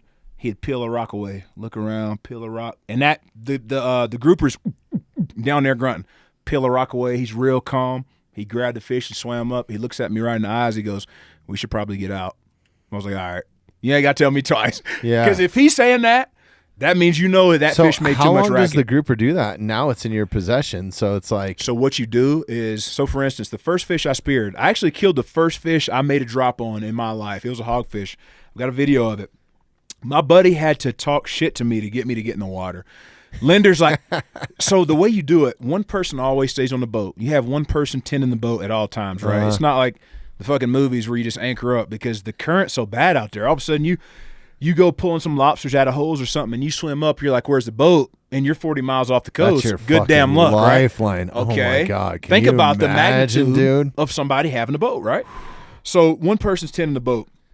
My buddy Austin Woodall, good man. He was tending the boat. My buddy Colton Woodall, which is Austin's brother, Brandon Linder, were in the water. I'm sitting on the gunwale. How do they know where you're at? Do you guys put I'm out still on the boat. floats? Or No. Okay. So get this. We drop Colton and Linder off at the spot where they want to be. Cut the motor off. Well, we're drifting because the current, right? So we're drifting almost side by side. The boat was a little bit ahead. And I was sitting on the gunwale, which is the side of the boat. I was supposed to already be in the water, but I'm like second guessing it. I got my rash guard on, which is, to protect from the jellyfish and the reef and shit. And I'm sitting on the gunwale with my mask on, GoPro and my spear in my hand. I'm looking in the water and I'm seeing these fish. And I'm like, whoa, you don't have to do this. I'm like, you don't have to do this. And my buddy Linder's like, it's water, pussy, jump in. And I'm like, damn it. He called me a pussy. I got to jump in. You played ball with him, right? That's one of my best friends. We played ball at Jacksonville. One of the best centers I've ever stood beside, man. Brandon Linder. If y'all don't know him and you're a football fan, it's unbelievable. One of the best centers in the league. We're capable to add another person now. I don't know about two of you big asses in here, but let's go, dude. We'll get Linder on. Listen, it'd be another sick anyway. We get him on, but it'd be a long-winded deal. Okay. But anyway, he convinces me to get in, so I get in the water, and I'm terrified. As soon as I jump in, I see a triggerfish scurry away underneath me, probably an 8-pound triggerfish. I'm like, holy shit. And so like I said, the boat floats a little bit ahead of the divers. I'm guessing because of the overall mass of the boat, but a little bit ahead of the divers. So when I jump in, I've got to swim against that to get back to them. So by the time I swim to them, when you get the bubbly hamstring cramps when you're about to cramp?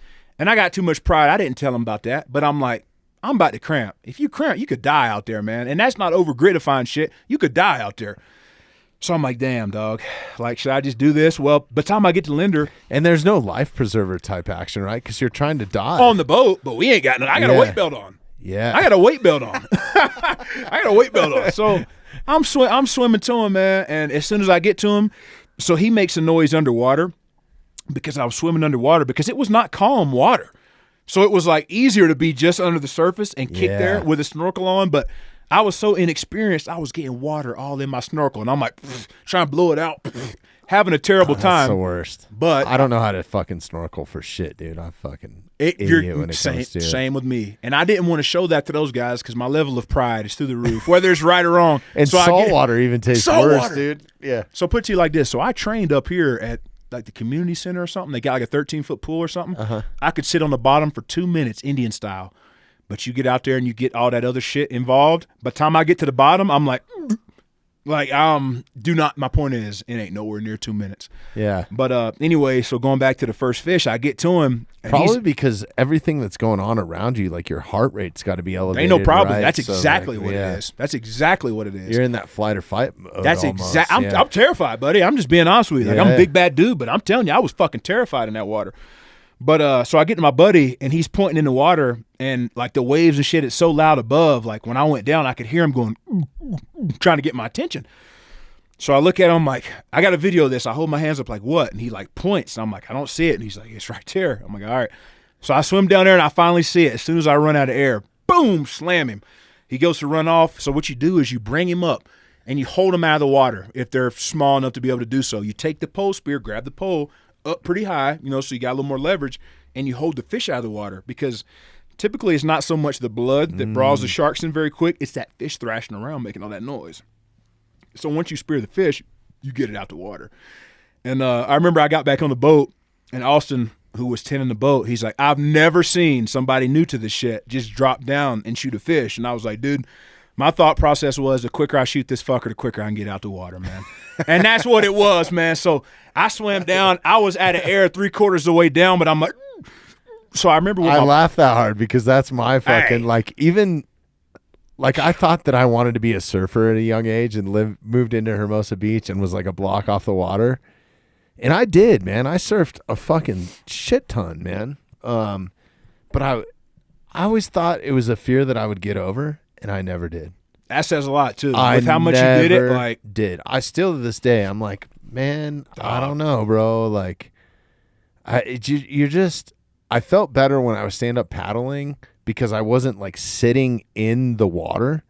But those guys that got their legs dangling off and they're just hanging out. The scariest moment I've ever had in my entire life in any sort of wild situation, well, two were both in the ocean. And this was with a sea lion. The sea lion started fucking with me, dude. I would have been terrified. Bro, like showing me. They got teeth now. Oh. It's a damn sea lion. Okay, think about a pit bull that can swim Come on, twice as man. fast, surf way better That ain't than no you joke, can, man. and weighs 8 or 9 times, probably more. Look up an adult Yeah, male dude. sea lion. Pit bull is This motherfucker was showing me his teeth, so perfect. swimming upside down at me like fucking, and I'm chest deep, nipple deep in water because being a big guy, if you've ever tried surfing, it's not like you're sitting out there like Keanu Reeves in fucking Point Break where you're just like sitting on a board, dude. Like Right. you sink your board because it doesn't have that much buoyancy See, I've unless never you're done it. going, right? Like, and I'm talking about a long ass board too, man. Like you get above like, So hold on, You get you're like above 100. subsurface just hanging out there? oh, dude, yeah. Oh, no. yeah. I will never surf. And I will then never surf. and then the current starts fucking with your board too. So it's like because it's under the water. So then you're dealing with that, and then you got to, dude. It You is. gotta Hey, know when man. to get out. Yeah. You gotta know where the wave breaks to get out. and Yeah. Don't ever hit the first wave on the set. If anybody listens, that's the one thing. Hold on. So tell. let's break this down because I'm a snowboarder. I love to snowboard. Yeah. Stick what do to you that. mean by that? Yo, I'm never surfing in life. Yeah, I'm yeah. just telling you. So there's a waiting period where you're waiting for the waves to come in. Don't get all psyched and hit that first wave, because if you eat it, you got 3 or 4 waves coming down. So you might be underwater for a Yeah, minute. you're gonna You get might pounded. literally die. Yeah. Straight. Damn. And that's the best that's like advice big I wave can give. surfing type scenario, like Hawaii or like. Okay. It depends on the shore too and where you're at. That's why I really got into the ancient Hawaiians way of surfing was actually stand up paddleboarding. Okay. So you're out of the water, you're not freezing your ass off, right? Because there was times out there where I was like getting hypothermic. I was like, In Hawaii? What no, time of in year? California. What time of year? In California, I've never surfed Hawaii. What time of year in Cali? Oh, fucking even the summer sometimes. Really? dude? You I mean, start I wouldn't getting know nothing you about start getting those currents and stuff like that. They and got great whites the down water there, man. temperature can change, and yeah, it's different, man. Like, and if you're in there and you're exposed for that long, like think about cold plunging at 50 degrees for, like I could cold plunge at 50 degrees for probably 15 minutes, no problem. Yeah. But you're out there, if you want to catch a wave, you might be out there for a half an hour, bro. And it's 53 degrees. And not to mention that, it's moving water. So it's like, that's why you have a wetsuit. That's on. why you have like certain. So you just go out there and you just wait on the wave and you're in the water just sitting there. Oh, no. Say no more. That's all. Yeah. Okay, yeah. No. And no, it's no. the hardest thing I've ever done in my life. I've never played I NFL would be football, so but like, terrified to have my legs any appendage hanging in the water. You said a half hour, I would have been freaking out. yeah, I would have been freaking nipple out. deep, dude. For a big dude, right? So put it to you like and this. then when I Go get ahead. up, there's little kids laughing at me, bro, because I can't fucking cut a wave, right? So like, it was the most humbling thing that I've done, short of like a combat sport or something like that. You know what I mean? Like, there's nothing more humiliating than being a fat guy on a surfboard, dude. So speaking Honestly. to the nipple deep thing, so Yeah. when we got to the Bahamas, this is the trip I was just talking about. So before we even went to Nipple our deep. That should be the name of a fucking punk rock band or something. they can do something with it. But so we get there, my buddy's got a big boat, pretty good size, a 36-foot yellowfin, badass rig. My point is we couldn't just pull up right on the shore, right? Pretty good sized boat. So we got to anchor up a little off the shore. Well, I'm thinking it's only like 3 foot of water. I hop in about nipple deep. Dude, I'm just a little short of 6'6", so I'm like, this is deep. There could be a giant shark in this water. There could be a giant shark in this water. So my 2 buddies jump in. Matter of fact, let me walk it back. When they jumped in, that's how I knew it was bad, because it come up to their necks.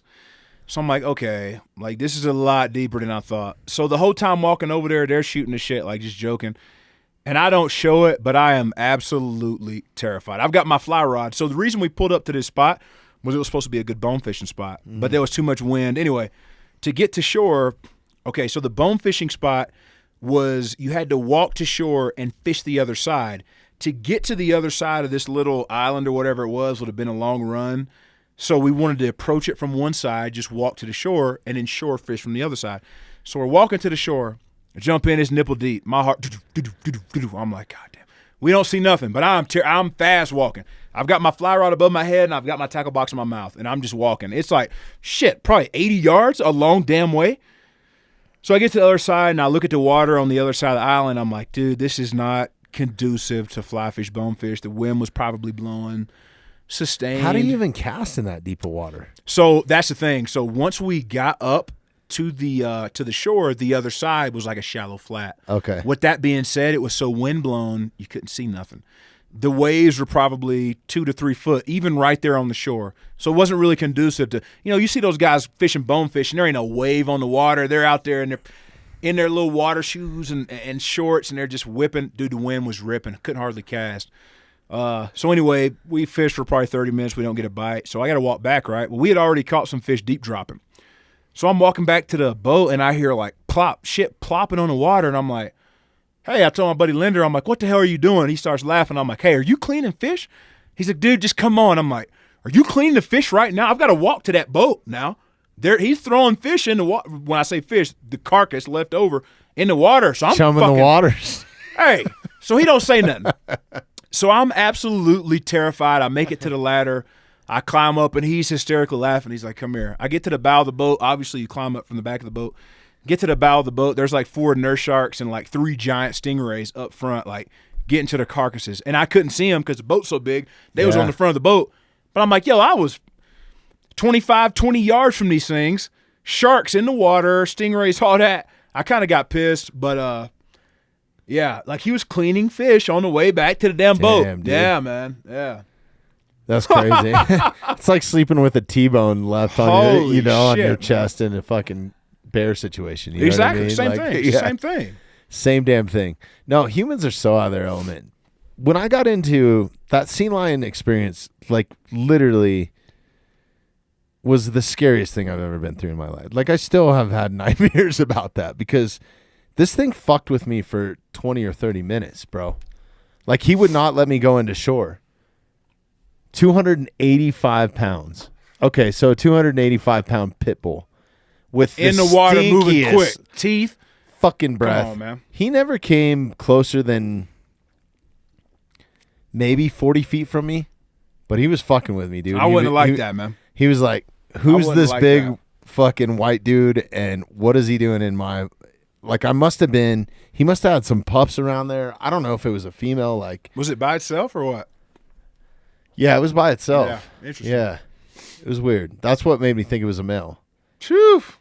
And just doing crazy shit too. Like would swim by me and show me his teeth and then snort out of his nose and shit, dude. Like he was testing I think he was just fucking with me, dude. Like you said, he might have been testing you for real. Yeah, no. And it was at the point where like, I've also been in a couple fist fights in the water. Have you ever tried that? No. Dude, you have no leverage. Like, it's literally like you might as well... You're moving in slow motion.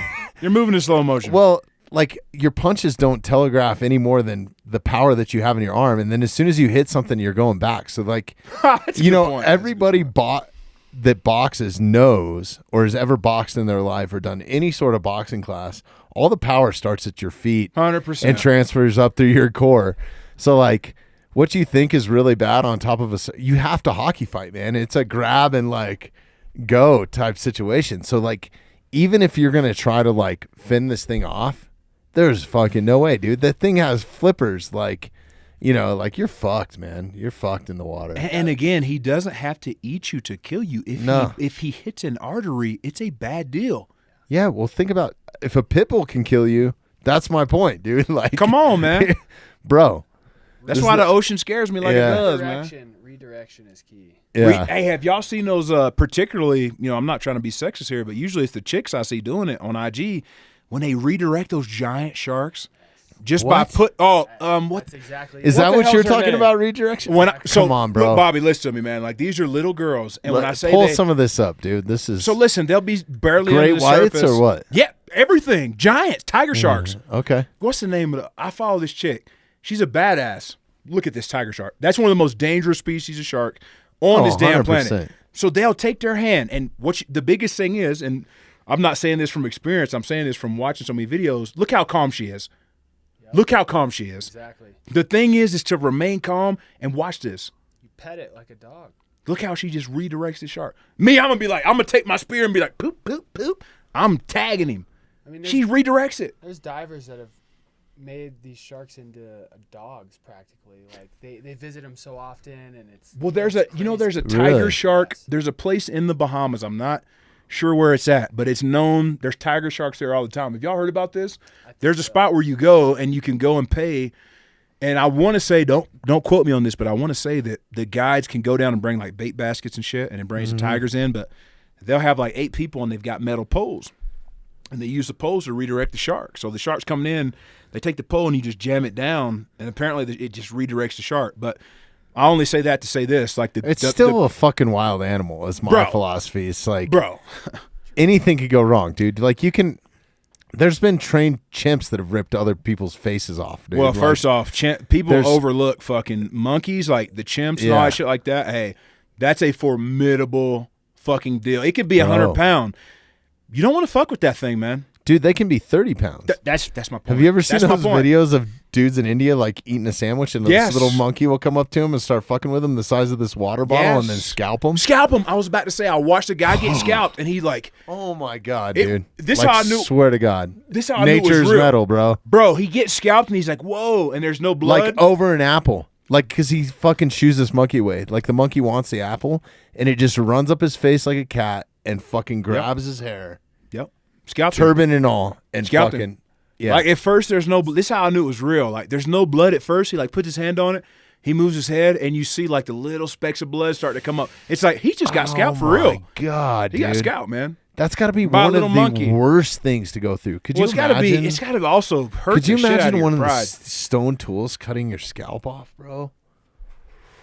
Think about a monkey grabbing you by your hair and Yeah. ripping your scalp off. I mean, that it was like instantaneous too. With that being said, though, looking at it from afar, I can't speak to being the guy that got scalped. But looking at it from afar, it's like, well, maybe you don't fucking get that close to this thing. And again, maybe he went to some place where the guy was like, he's been trained for 15 years. You can touch him. So Right. I'm not trying to put blame on the guy, but like, if you understand animal biology, and I'm not saying I know everything about monkeys, but one thing I do know is they're a lot stronger than you fucking think they are. So you get a little animal, I don't give a shit if it's a spider monkey, Oh, a yeah. orangutan, a chimpanzee. They'll If fuck it your grabs a shit hold up. of you and it wants to fuck you up, it's going to fuck you up. Yeah. Well, look what a house cat can do to you, man. You're exactly right. You know what I mean? If you've ever been like So- a feral cat, So like I have just a house I have cat. a feral cat. It's an indoor-outdoor cat. Uh-huh. She's awesome. She's like 7 years old. With that being said, I killed a mountain lion 2 years ago, a giant Boone and Crockett male mountain lion. I stared him down face to face, upside down in a cave, hanging. I'm talking about we were from Dude, me. go to his Instagram. We got to watch this video. We were from me to you. I was from me to you from that cat. I smelled his breath, and I'm not fucking kidding you. When he growled, the video I just showed you on Nestor shit, that was that cat. I smelled his breath when he fucking growled at me. Remember that? Is it on your Instagram? Yeah, keep going. Oh, there's from There last was time there you was were the on. spearfish one, but keep going. All right. This is about Is it a April-ish. reel or a Keep going. post? It should be on this. Damn, Keep look at that going. redfish, man. That's fucking- Go It go must have back been a up. post. Damn it. Yeah, maybe it's a post. I don't think it was a reel. But anyway, like looking at that cat in the face, all I could think about was what you just said was the house cat that's at my house is fearless. I mean, fearless. So here's 100 and however many pound cat. I didn't have a scale. But what is he going to do? yeah. And I'm looking at him eye to eye, and his life's on the line. What's he about to do? There he is. Nah, that's a podcast I did. Maybe keep going. God, that was a big He's cat, huge. though. Because like people look at it and they're like, but you don't realize the size of me, and people are like, but it's like, Yeah. dude, that's a huge fuck. There he is. Maybe it's under that. How many slides is there? Oh, maybe it might be. Yeah, under it's that. under this one. Keep going. Damn, look at those teeth. dude. Old Tom. Old Tom. I've seen paws like that. That's for sure. Look at that thing. No, but man. look at Jaywalk's Look hand. at that. Hold up your hand like right look now. at look at that. Like look at it that compared cat. to mine, dude. Like that's a big Tom. Yeah, that is a big Tom. Damn. But if you go, I guess I didn't post it, just the video of the Like cat your growling in hand the for cave. reference is not a good reference, Jaywalk. I'm sorry, Bro, dude. Like your that's the hand thing, is like like- twice the size of a fucking normal human's hand. Dude. Look, go to Nestor's page. Go to Nestor's page real quick. Yeah. And, we're gonna pull up this video because it's really gonna resonate with what you just said. The point you just made about the house cat. Like if you look at this cat and you look at his face, and I'm sure you've seen your house cat make this face. This is 100 and some odd pound cat made the face at me, and I'm like, well, my little old house cat, I know what she'd do if she looks at me like this. So what's this damn thing about? Right.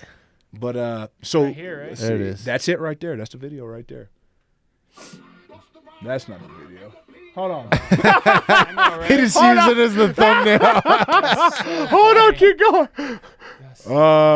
That's That's the cat. So that's my cat with him holding right there. With Nestor. No, that's Wolf. So That's I skinned Wolf's, that cat yeah. out. Shout out to Wolf. That's my dog. But I skinned that cat out for him. Let's see. That's the one I killed. Okay, right so there. that's a normal human you being keep, holding no. a cat. Keep in mind, he's 6'3", 220 pounds. Yeah. But I mean, that's a normal big dude. Yeah. Damn, where the hell is the damn? Anyway, point Yeah. is, yeah, man. I would rather probably, and again, I haven't been around wolves, but I'd imagine. Come on, man. I would imagine you got a better chance against a solo wolf than you do a solo mature Tom mountain lion.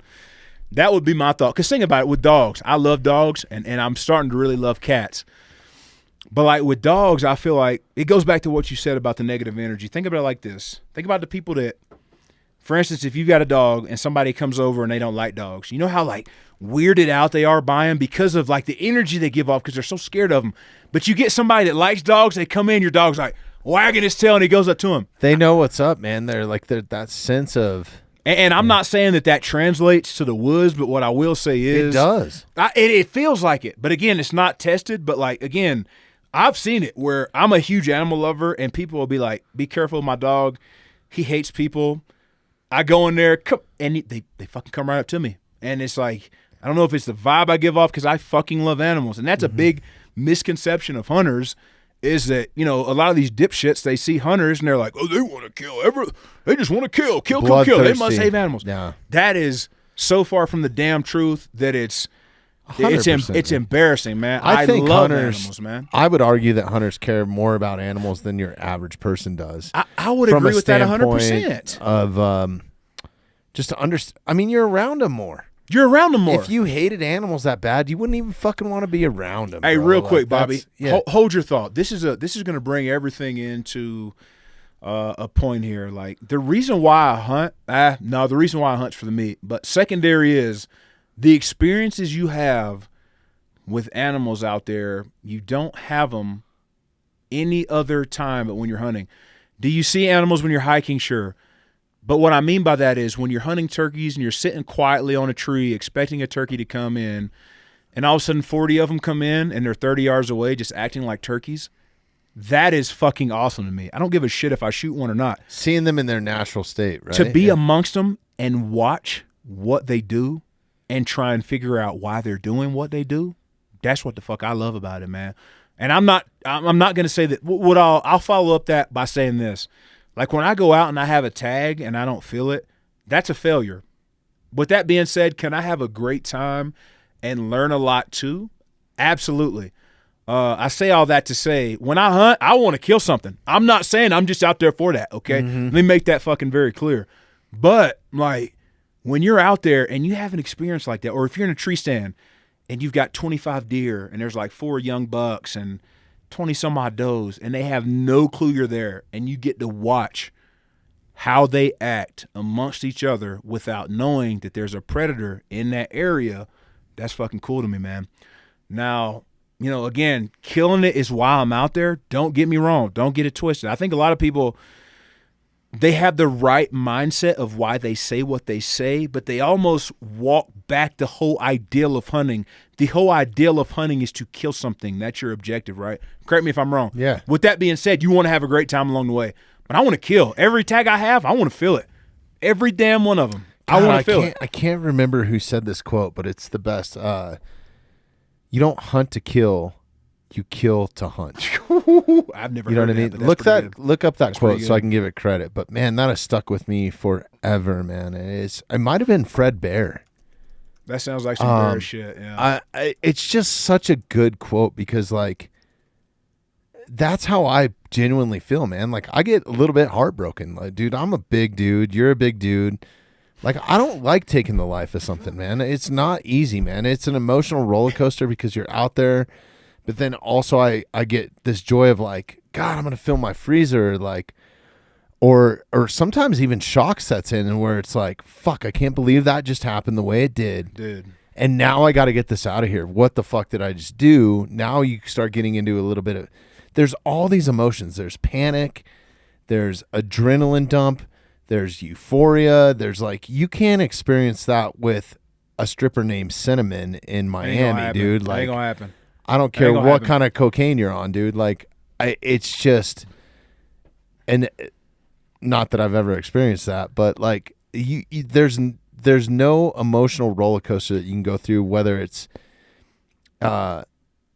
with no sort of drugs involved. So to that point, guys get, especially industry guys, they get a lot of hate when they shoot and kill an animal and they celebrate. Mm-hmm. They get a lot of hate for it, right?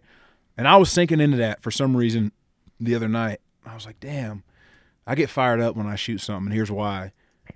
I only get fired up when I know I've put a good shot on that animal and I know he's dead. If I don't know that, I don't get fired up. My point in saying that is when you see me celebrate, more heartbreaking than wounding an animal, bro. I'm only speaking for myself. I can't speak for everybody else. And what I will say is any legal method of hunting, I'm all for it. But what I'll say is this. If you follow me and you see me get fired up about a shot or killing an animal, it's because I did it very cleanly and very ethically. I'm celebrating that. It's not about killing the thing. It's about how fast it went, because that's what I want. I want it to be right now. I want it to be flop. And again, I'm a big bow hunter, so it's not always like that. It's pretty much never like that. But if you can get an animal to die, and speaking of the word die, a lot of people love to use harvest and expire and all that shit, and I'm cool with it. But the fact of the matter is, you're going out there to kill an animal, and you can call it what you want, but it is what it is. And when I know that animal dies within, don't sugarcoat it. You know what I mean? Yeah. No, I get You know it. what I'm saying? But in the end, though, like, to argue your point just a little bit, it is harvesting, man, because like, but it's not like you're cutting down a corn stalk. Like, that's what harvesting to me is kind of like that farmer's almanac, like, kind of mentality, right? Or like picking mushrooms, which I think people get twisted too, man. That's still a living, breathing thing too, 100%. just like a fucking 100% an animal is, 100%. dude. Like, so I don't know, man. To each his own on that, man. I just think, just be genuine and be honest, like you are right now, and express your emotions. Yeah, because that is the best way to portray hunting. that's it. If you can tell a good story, and podcasts are great for that. Like, you can't tell that in Instagram, and it's in a 1 minute reel. Obviously, you want to show the highlights of your cat, but you holding up the cat and the smile on your face, you can't. That is the most genuine smile of joy that you're going to get out of a human. So I think that people naturally see that, and they see how much joy that brings somebody. But then also there's a dead animal in the picture. Mm-hmm. So this is where the disconnect is at, I believe, right? And I mean, to each his own. This is why I honestly don't post anything that I kill, because I just don't want to deal with it, man. Like, how much hate you deal with. Like, we've talked about this the last time that we did a 4-hour podcast. We talked about the lady that was like giving you death threats or whatever, about the cat. whatever it was. And I get death threats just talking about what we're talking about right now. Normally it's on the political side of stuff. Sure. But for the most part, like, people don't understand. I think that this long form content is the best social media to actually portray somebody. Like, sitting down with you and having a 2-hour conversation. You cannot replace that. You can't put it in a 1 minute story. You can't put it in a 1 minute clip, right? And we're just as guilty of doing it as anybody else. I'm not saying don't do that. They're cool, man. It's fun, like, to watch Daniel Diamond Hands Amesbury beat somebody's ass and check somebody and talk about it all in a minute. It's a highlight, man. Yeah. It's a highlight, man. Yeah. Instagram is a highlight reel, but like, to portray hunting, I think it's not the best platform. But I love seeing my friend's success. I love seeing Cam with a big bull. I love seeing you or Wolf with a big cat, or a Tom, or like, and I always comment on those, whether it's from the podcast or not. Like, I think if you understand it, you shouldn't throw shade on it. You shouldn't report it. You shouldn't I think you truly have to understand it, and it's viewing somebody else's perspective. And I don't think there's any better way to get it than in a conversation or in a podcast. So I appreciate you being your genuine self and sharing that, because where hunting gets a bad name, honestly, in my opinion, where the biggest voice is at for people to see it that have never experienced it is probably on the Outdoor Channel. And to me, that does not portray hunting. That portrays a market. I haven't watched Right? the Outdoor Channel in probably a Fuck decade, the Outdoor man. Channel, dude. I'm Probably gonna say been a this decade. publicly, man. Yeah. I shouldn't say that because Come on with it. well, I'm gonna For real say shit. it for the way that they portray hunting, because there are some good people on there, but you can't show it in that 30-minute highlight clip, and then you even get into the actual trophy hunting is disgusting, man. Sure. Where you see somebody that is genuinely bloodthirsty, to me, I don't like those people either, man. Yeah, and I'm real a shit. hunter That's as real fuck. shit. I mean, That is so real shit. you know what I mean? I don't know how to explain that. It disgusts me to watch that, and I claim to be a hunter. You Right. know what I mean? It gives hunting a bad name. So it's almost along the lines of to me, I think hunters are portrayed as poachers in the general public's eyes, right? Mm-hmm. And a poacher to me is a serial killer mentality. It's the Right. same taking a human life as it is illegally taking. I don't know. It's just it's a rat's nest, dude, is what it is. No, I would agree Honestly, with that. man. But I appreciate you sharing your genuine feelings about how it is. And I think that this is the best way that we can portray it. And I think we've gotten a ton of comments from people that don't even hunt that are like, dude, that makes so much sense, right? I feel so bad about So let's call it killing. That's yeah, what I was getting back to. and that's what Yeah. it is, man. Because and you are. That's what I'm trying to do anyway. And it's going back to that word harvest. Okay, for me, I'm from Southeast Tennessee, and until I was 10, we had cattle. We had some cattle. We had some Charolais. We had some Black Angus, and and that has nothing to do with what I'm about to say, because it's kind of non-pertinent. But using the word harvest, we used to have a big garden. You plant your shit, you harvest it. That's great. But to me, using harvest means you Is it hot in planted it here? there. I'm going to turn on some air. Yeah, I'd love to have Okay, some air, but I'm all not right. super hot. Let's but turn yeah. on some air. Sorry. But no, so with the harvest, to me, if I use the word harvest, that means I planted it. Well, here's the thing. I hunt a lot of public land. I didn't plant shit. Maybe you could argue that my money planted shit. That's a okay? great point, too. So, and that's where I'm at. That's why I don't use that word. And my good buddy, Brandon Linder, and I, we talk about this a lot. I'm like, you can say harvest because he has acreage in Florida that he manages to put the deer in the best position they can to get as old as they can be. That's when you say harvest. Now, again, this is just little old me saying this, but you go to public land and you shoot a damn forky, there ain't no fucking harvesting. You shot the damn thing, and there ain't nothing wrong with that. Mm-hmm. There's nothing wrong with that. And also, there's nothing wrong with calling it harvest, because I get the perception of saying kill. So, it's hard for me to knock somebody saying harvest, because some people are scared to get comments saying. Why is hunting a bad word? Whether you kill or not, why is hunting why I don't is have that? that answer, Yeah. man. And I think what it comes down to is people not understanding the process that's involved in hunting. Now, don't get me wrong. Just like in anything, there's a lot of dipshits out here that do it the wrong way. Mm-hmm. And there's only a few ways to do it the wrong way, and the wrong way is meaning illegally. There's guys that do that. Don't get me fucking wrong. Dude, it's 1% of people. It's- How many it's- people have murdered somebody? Thank you. 1%. That- It's the same thing. It's the same thing. And for people, for instance, when I go out, I meet people and they ask what I do and I start talking about it. And for instance, the other night I had a guy, an older guy, he's older than me. It was early 50s. He's like, man, I really respect bow hunters more than rifle hunters. I said, why? He's like, well, it's so much harder. And I'm like, well, but why do you respect it more when with a rifle, a lot of the times you're going to get a little bit more ethical kill? Not all the time, but when you, and he didn't know what to say. And my point is this, that was him emoting to me. That wasn't him critically thinking and expressing his feelings. That was his emotions of, well, I don't mind it if they have to work really hard and shoot one with a bow. It's so you mean to tell me that you don't like it with a guy that worked just as hard and he shoots one with a bullet? I don't understand I think that that's a misconception too. Like everybody thinks that rifle hunting's so fucking easy. Go try it, dude. Come on, man. Yeah. I None of it's 100% agree, easy. man. Yeah. Especially when you're talking about mature animals. Like, you know, most people's range is 250 yards, which I don't really want to shoot past that, but I'm prepared to. But to sneak within 250 yards of a mature animal, I don't give a shit what type of equipment you got. Like, you know, and with that being said, you know, another thing, and this is off topic. Man, there's so much luck in hunting, and people don't talk about it enough. Like, man, there's so much luck involved in hunting. And this has come from somebody, I don't claim to be some, but I spend a shit ton of time in the woods, more than I deserve to. And I still fuck shit up. But, you know, a lot of times I get lucky and, like, luck happens. And, like, all I do is study these animals and study these areas that I'm going to hunt.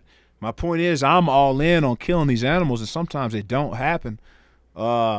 So I say all that to say the killing is such a small part, and sometimes it don't even happen. Right. Sometimes it don't even happen. And, you know, are you happy after that? Yeah. And here's why. So, for instance, last year I told you I didn't kill an elk.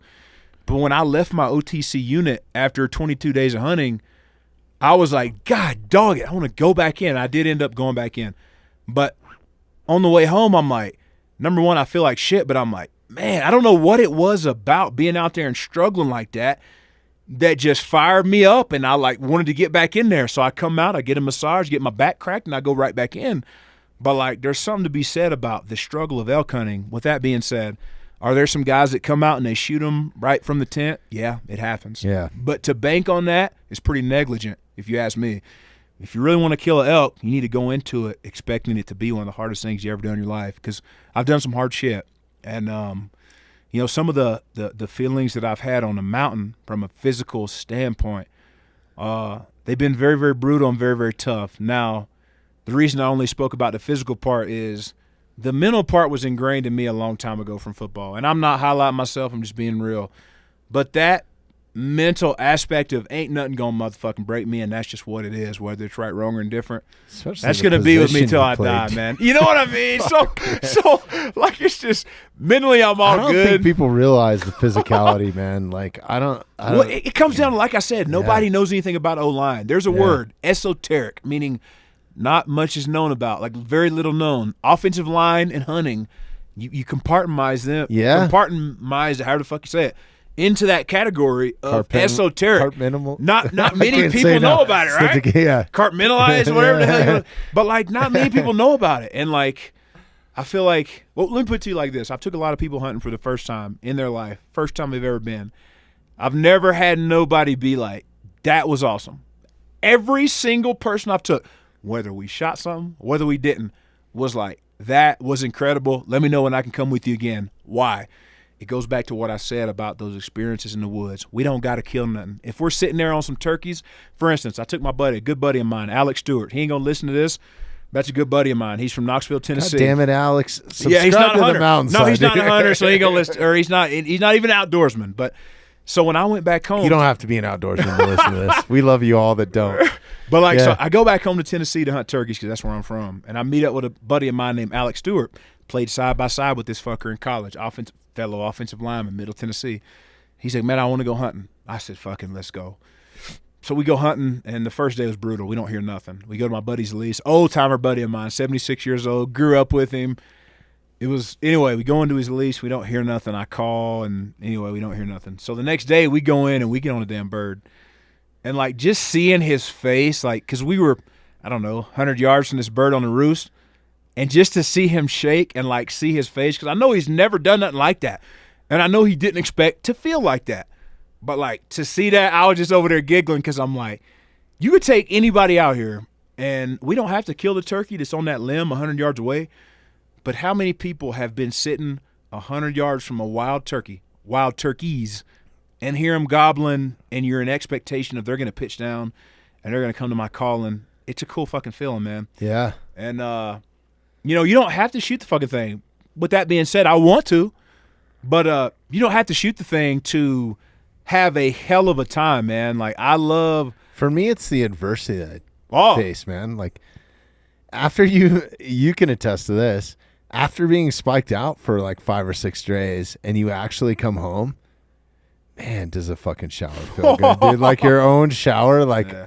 And I'll even take a river bath, dude. I don't give Yeah. a fuck. There's no shame in that, man. Like, Yeah. but like standing in a warm, it really makes you appreciate it. It's like, 100%. and it's something that you might just take for granted every day. 100%. You know what I mean? Like, and not only that, it's my mental clarity, like coming out of that. It's like I figure a lot of shit out there. You spend some time by yourself, like you almost get a little bit on the side of like about 3 days in, I start having like some almost like DMT sort of like trip dreams and shit, like because I've experienced that too, you know what I mean? But you start having some journeys, and you're just out there and you're normal just because you're dog ass tired, you're getting some crazy sleep, and you know you're gonna wake up the next day and do the same shit. Yeah. And I think that singular purpose, man, because singular for focus, me, man. outside of that, I'm always trying to juggle. It's like, oh, I got this sponsor life meeting. shit. Well, just even with the podcast, and I got this great life, man. Like I get to do whatever the fuck I want. I work with rock stars, and I podcast with guys like you. Fucking love it. But I also, there's some responsibility that comes with it. I have editors. I got scheduling. I got fucking, sponsorship. I got whatever, right? Yeah. Just juggling those little bit of things. You have to multitask a little bit, right? Like I'm thinking about next week. Not in the moment right now. Well, I guess now that I brought it up, I know what you're saying. But you know what I'm exactly saying, right? What you're saying. And I think that's why I've always left hunting out of my social media in the last couple of years. It's like that is the one thing that I hold sacred to myself that I don't.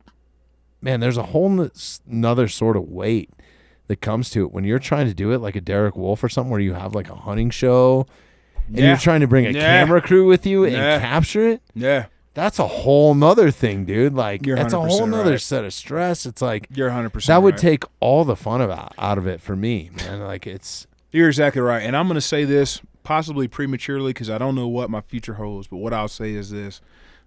The thought of like my income depending on getting a kill on camera does not appeal to me. And this is as a diehard hunter now. That's all I want to do. I'm just telling you. The reason why is like I don't want to get to where if I don't feel a tag, I'm all mopey and damn, I wanted to feel a tag because of the episode. It's like, dude. or how about it affects your livelihood? That's my point. You know what That's I my mean? point. Like honestly, as much as I love everything that I do here at the mountainside. I love the human connection that I have in here. But it has ruined me just genuinely listening to a podcast. Yeah. Right? Now I start critiquing myself against another host or another guest. It's like I never just sit down and like now this is in the back of my mind and like, fuck, I could adopt that or I could do that better. It's like it's like going to experience an NFL football game for you sitting in the seats is not the same. I've never watched an NFL game from the stands. There you go. I've never watched a rock concert from the normal seats. Yeah, there you go. Well, that's not true. I mean, I've gone into some clubs and been in It that ain't damn scenario, much is the point. Yeah. but I don't have the desire to. Yep. It's not the same sort of thing. Like once you've tasted the best of the best, it's like, and that's where I'm at with podcasting. It's ruined all sort of podcasting for me because I'm like, Good. why the fuck didn't somebody ask him this question or this is what I would ask him or this is what I want to know? Like, so it's just, it's not turned me off to it. I appreciate anybody that does this, man. There's a lot of work in it, right? Like, So even going to my couple episodes, like it's ruined me from listening as well because I'll listen and I know the name of this podcast, but I'm not going to say it. But there's a very highly trafficked podcast that the guy sounds like he's about to damn fall asleep the whole time. And I'm like, damn, like wake your ass up. Like as if I'm a listener and this just come from me with an offensive line background. Offensive lineman, again, esoteric. Nobody knows much about it. But like we're the type of dudes. You're not talking about me, right? Because I'll fucking pep it up right now, dude. Like, Listen, I'm ready to go. We're the type of guys on the team that you never see moping. You don't see us complaining. You don't see it, I'm tired. You just don't. And that just comes with the position.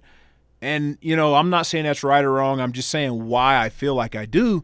But when I hear somebody, now with that being said, he could have worked for 8 hours and did the podcast. I'm not taking away from that. I get it. You're probably tired.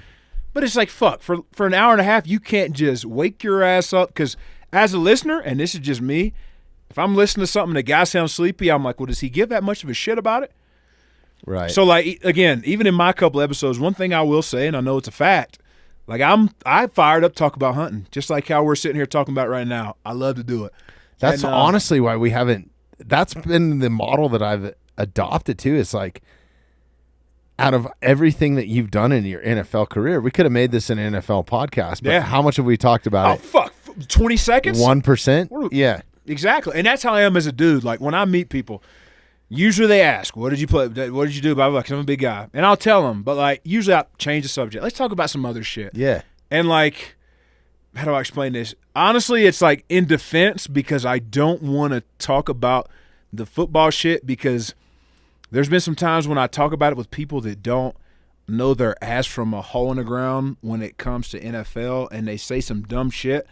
I have a very low tolerance for dumb shit, whether that's right, wrong, or indifferent. Mm-hmm. And I don't want to, like, have to fucking get all pissed off when you say some crazy shit. Like, people, all right, so I played for 5 seasons, and people are like, well, were you just not able to get on a team again, or did you get hurt? And I'm like, I just didn't want to fucking play. Like, how do you not understand that? Like, Yeah. people can't fathom the fact of I was just done. Like, Unless you personally know somebody that's played in it and they've told you the dirty little secrets of the NFL. Not the dirty little secrets.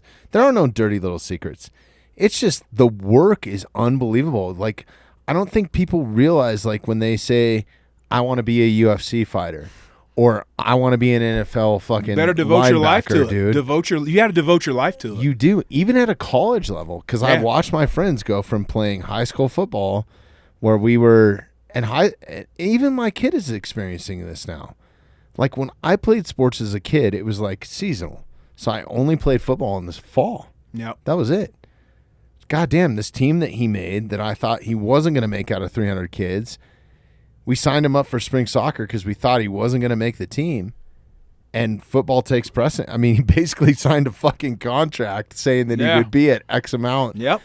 Or the coach verbally said, like, we expect you to show up to this much stuff so you can be competitive when it comes to the football season because this is what everybody else is putting in. So it started Here's what we expect from 4 you. months ago, dude. Yeah. Oh, yeah. 4 months ago. Yeah. You know what I mean? Exactly. Before spring even hit, they're doing, strength and conditioning, field work, camps, 7-on-7 football. Like, it's crazy. And he's 11 years old. 11 years old. I didn't To start play playing at a football until the competitive 8th level. grade, man. Yeah. I didn't start playing football till the That's 8th grade. crazy. Yeah. That's crazy. Mm-hmm. Yeah, man. I just it's a different world that we're living in. But look at how much the sport is excelled too. Like, look at the athletes from 1960 to when you played. So to that You know point, what I mean? Like, I think one of the 2015, like, completely different game. it's completely different. It's the same game, but it ain't. And I think a big part that attributes to that is the film. I know when I played when I was in high school, they would roll out. You remember the old TV that was strapped to the rolly cart with the VHS? They'd, a couple times a year we would watch a little film. But like now they log into their iPads like we did when I was in the NFL. They log into XOs or whatever their platform is, and they watch film. Film is vital. Like, film is vital. We didn't really have. When I say we, I'm talking about my particular high school because I would imagine that there was some other maybe better off high schools, even in my time, that maybe had the film. But where I was at, there was no film. There's no damn film. Maybe a couple weeks out the year you get into playoffs, there's a little film, but like you figure it out. Now, with that being said, did the coaches have an idea of the defensive structure that the other team was going to play and stuff like that? Yes. But being able to go in and watch your assignment is a whole different deal. Yeah. No, it's crazy. And even the sports or even the coaches now, like even at my son's level, which they were former college coaches, but he's broken down the plays to where it's Adobe Illustrator. So they're already installing the playbook for the fall, and the X's and O's are actually moving. Yeah. Like There you go. It's an animated X's and O's of what his route patterns are, exactly where he wants him to break on the ball, like, Which it's is fucking revolutionary. unbelievable. So when I first got to the league, Dude, 2014, we were lucky if we got a Xerox copy of the bro. shit, bro. So when I first got to the league, 2014, when I was at Indy, we had a 3-ring binder with drawings on it. That's what we had. Did it do a pretty good job of illustrating your assignment? Yeah. And should you already know just by looking at the name of the play, its power, its inside zone, bang it if you can, bend it if you must. Should you know that? Absolutely, as a pro. But like as a kid, to be able to look at the play and say we've got stretch right, we got 34 stretch, outside zone, get your landmark, run your feet. To be able to watch the movement of that is imperative, because I know as a kid in the 8th grade in a little ass redneck high school, you know, with all due respect, especially to Jerry Cook, who was my coach. Jerry Cook, I love you. You was my head coach. You taught me into playing football. But as far as positionally, I didn't have a whole lot of very skilled guys tell me how to play the position, right? Right. But like when you get older and you get into more advanced shit and you learn what should be expected of, I don't want to say greatness, but at least goodness, if that makes sense. At least goodness. Like when you learn what to expect, that's when you really start to expand your Rolodex or repertoire of not only individual moves, but like your mental capacity of what's expected on each block, man, because you need to go into each block, and it doesn't make a shit if it's Pee-wee or if it's NFL. You need to go into each individual block like you don't give a shit about your body, man, and the good ones do that. How are you going to end up in the end as far as injuries and shit? I don't know. But if you love ball and you want to be good at it, you should come off the ball with no fear whatsoever. And, you know, at the higher levels of ball, you see that at the younger levels of ball. I know for me, starting to play in the 8th grade, I was just big and could hold up space and wasn't scared of shit. But it wasn't like I was ripping off of blocks and, like, being some bad fucker. You know, it took me – like, I was on a full-ride scholarship to Middle Tennessee. I didn't think about the NFL, so I redshirted. After my redshirt junior year, I had 1 year left. I didn't think about the fucking NFL before that. Before that, it was, hey, cool, nobody in my family's ever got a 4-year university degree. This is free. This is fucking awesome. But then all of a sudden, I get into years later, and I'm like, well, fuck, I don't lose many reps, dude. It's pretty not easy, but it's like I'm pretty good. You know, with all arrogance aside, I was like, fuck, I might have a chance. Then all of a sudden the agents come in, or like, can we come to a game, blah, blah, blah.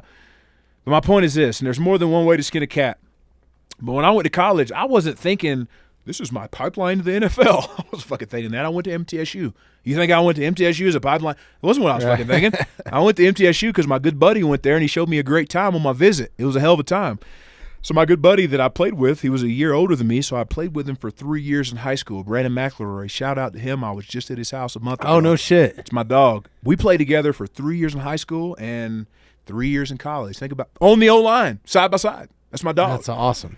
So when it came time to my visit, McElroy showed me a hell of a time. I'm in high school, and all of a sudden I go up there, and it's fucking badass. I'm like, and I had a couple other offers. That is eye-opening. You know what I mean? But I'm like, dude, I'm going to badass. MT. Yeah. So that's 2.5 hours from me. I grew up in East Tennessee, just north of Chattanooga. And I was like, dude, I'm going to MT because, fuck, that was so awesome, man. And, Hey, Derek, can you pass that bottle and come on, another man. Coors Light, too? Damn right. Yeah. But so I get up Please. there, and here's what's crazy. I ended up committing, and I may or may not should have. Here's why. So the spring game, my senior year, I go out there in the spring to MTSU. Obviously, they invite me to their spring game. And Would you mind grabbing me? so I go out there. Thank you, buddy. And I had a 1998 Jeep Wrangler Sahara, green with a brown top. You ever seen that one? Just old school Jeep 98. Yeah. My dad actually welded the metal rail of the seat. He welded on like a 6-inch extension, so I could scoot my seat back farther. 666. No. So he added on an extension to my seat rail so I could be comfortable driving it because it was stick shit. Right. It was a stick. Yeah. So and those things are cramped as fuck, huh? So being a big dude. My dad, first Thanks, off, Derek. is the most handy dude I've ever come across in my life. That's man. awesome, Anyway, man. Point is, he welded me on some extensions, and I was able to scoot way back, super comfortable. Going back to what I was saying. So I go on my visit in the spring, and I watch the spring game. It was cool as shit. I'm seeing all these big guys. I'm on the sideline. You know, I'm a kid. I'm however the fuck old, you know, senior in high school, and I'm on the sideline because I'm invited and shit, and I'm seeing these dudes, and I'm like, well, still, I was as big as anybody out there. I mean, I'm just going to be frank with you. Yeah. But to see, like, mature bodies, right? Because you're in high school, you just got to – you're big, but you don't have a man body. You're not growing into You know what I man's mean? strength You don't have a man until- body. That's what was shocking me about that kid at Yes. Mullen. He was like, He was already on some man shit. But that's some Samoan shit, dude. They're built different. That's a different type of human, man. So I go to the spring game. I watch the spring game. I'm like, this is awesome. I brought a good buddy of mine, Cam Goins. God rest his soul. He just died a couple months ago. Good buddy of mine. But so I go back out to the parking lot after the game. You know, very high on the positivity that I just witnessed, from a school standpoint. I'm like, fuck, I like this shit. MTSU, this is cool. I get to my Jeep. I see glass on the ground. I'm like, I don't think that shit was there before. And I walk up. Sure enough, they busted my window, and I had 2 Memphis 10s and a 2,000-watt amp in the back. Oh, no. At the spring game, I got my shit stolen. I still committed there. I got my shit stolen. I still committed there. That's crazy. But, it was all about, the sense of home and my buddy McElroy being there. And again, fuck, it worked out pretty well for me. I played the game long as I wanted to. And again, people can't fathom that, but I played the game long as I wanted to. Were you in Indy when Pat McAfee was there? Damn right. Yeah? Damn right. Yeah. Pat, Is he a cool dude, or did you kick his ass? What you see is Pat. Yeah? That's Pat. That's really Pat. Okay. He's pro wrestling, 100%. Outstanding guy. He's just a dude. Yeah. And it's very weird to have an outspoken specialist, if that makes sense. Because most of those guys are just like, they just fucking come in. Hiding in the corner, right? But Pat didn't give a shit, and I respected it because he didn't back down from shit either. Right. So it's like, as long as you back Shout it up. out to Pat, man. I think he's fucking awesome, man. Shout out to Pat. Well, you saw some of the tackles he's made on punt. That takes balls, man. Yeah. They're big fuckers out there, man. He's no joke, man. I just love his fucking antics and everything. And what he's Pat's done a great now. Dude, man. I said earlier that I don't listen to podcasts, but I'll listen to something like that because it's so oddball. Well, at this point now, that's like mainstream sports media. Fuck, it's ESPN, bro.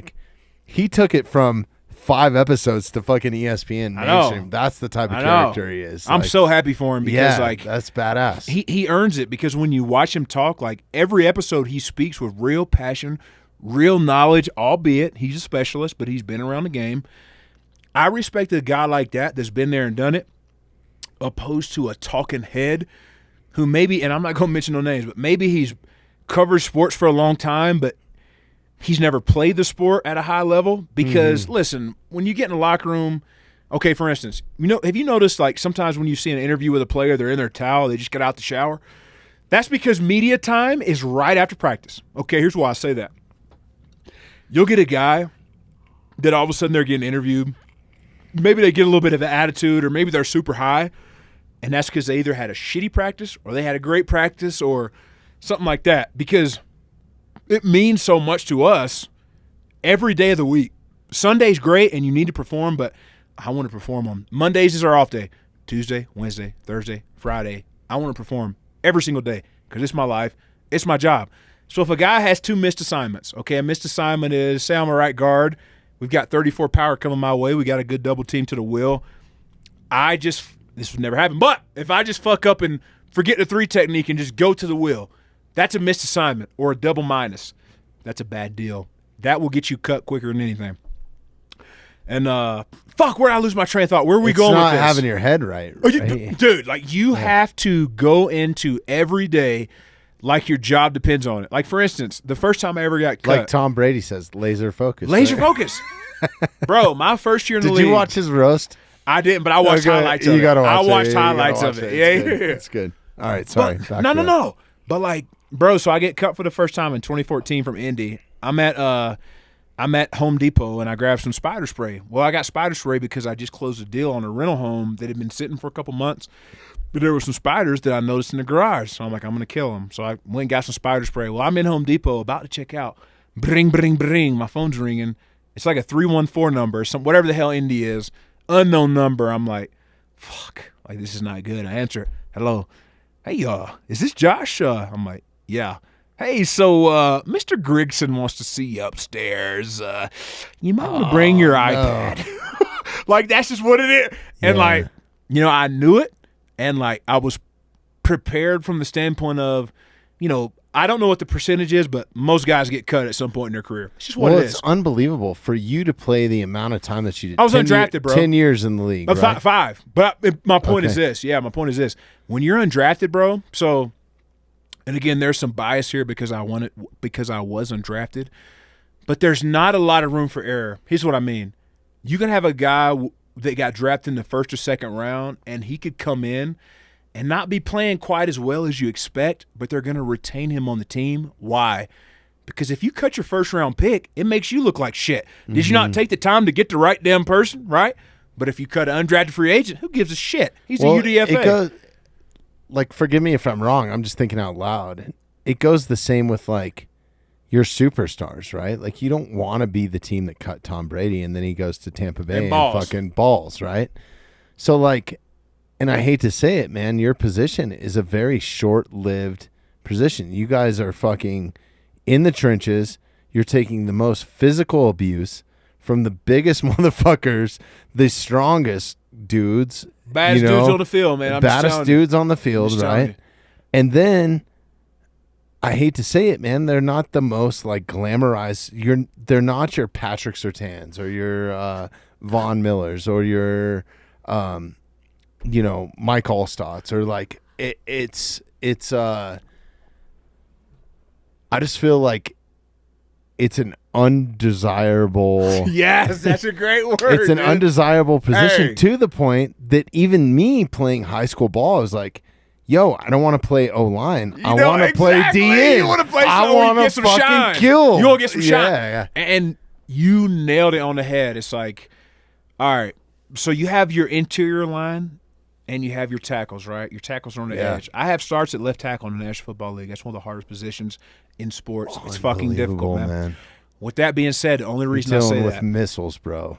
only reason I say that is like you have your D tackles. Like I've played Aaron Donald, I've played Nick, those guys, and like that's fucking awesome. But Aaron plays on the outside. He gets plenty of notoriety. My point's this: a lot of those interior guys. Name to me 5 offensive guards in the NFL.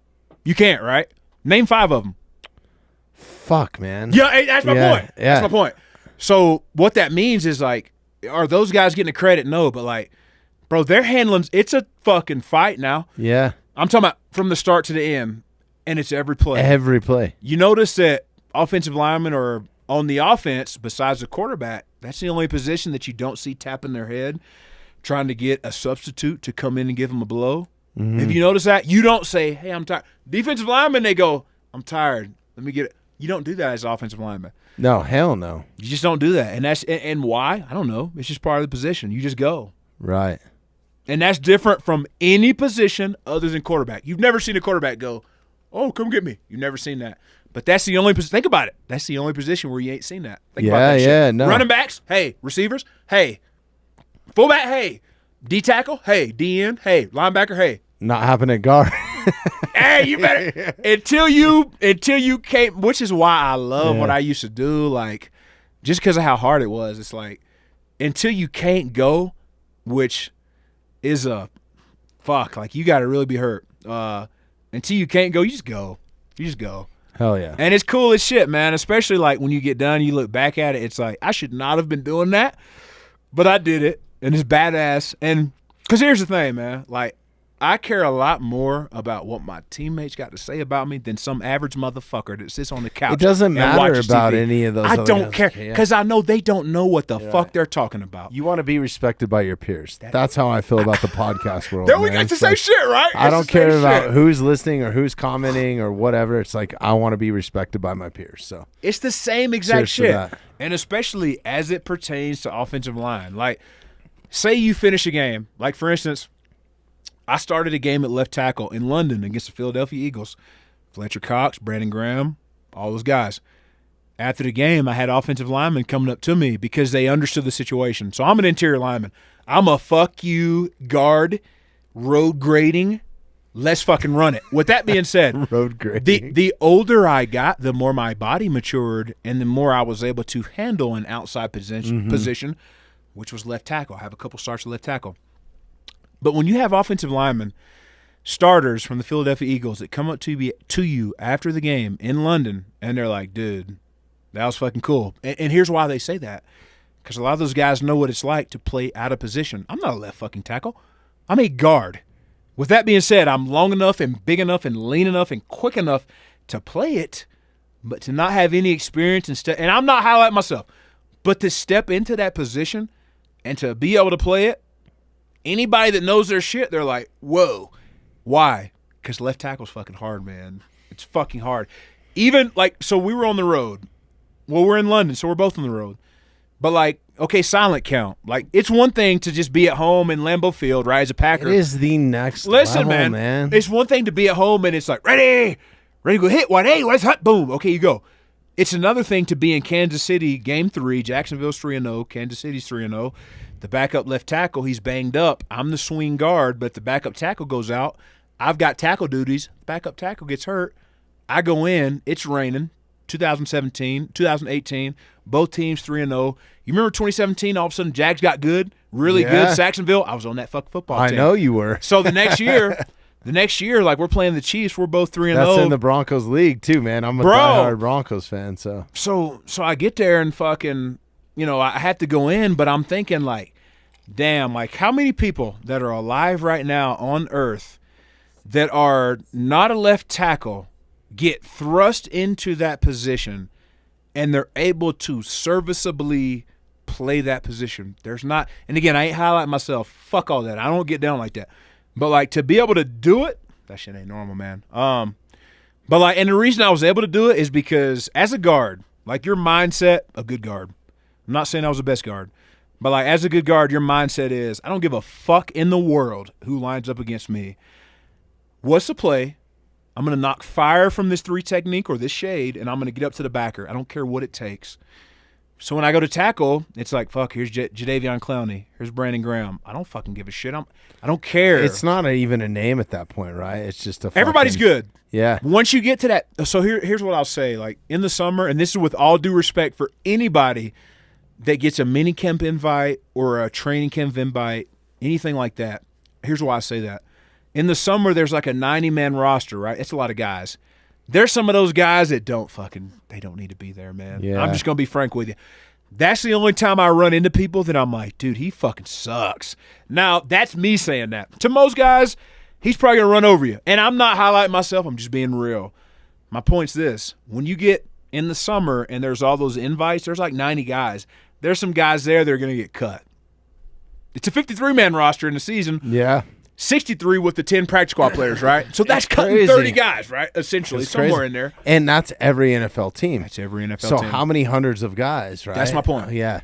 So in the summer. And it can happen at any point. That could happen 10 years into your career or 11 years or whatever. Right? So that's my point. Like in the summer, like you'll see guys that are like, you get in a preseason game and you're like, dude, this dude is fucking trash. Now, again, that's me talking.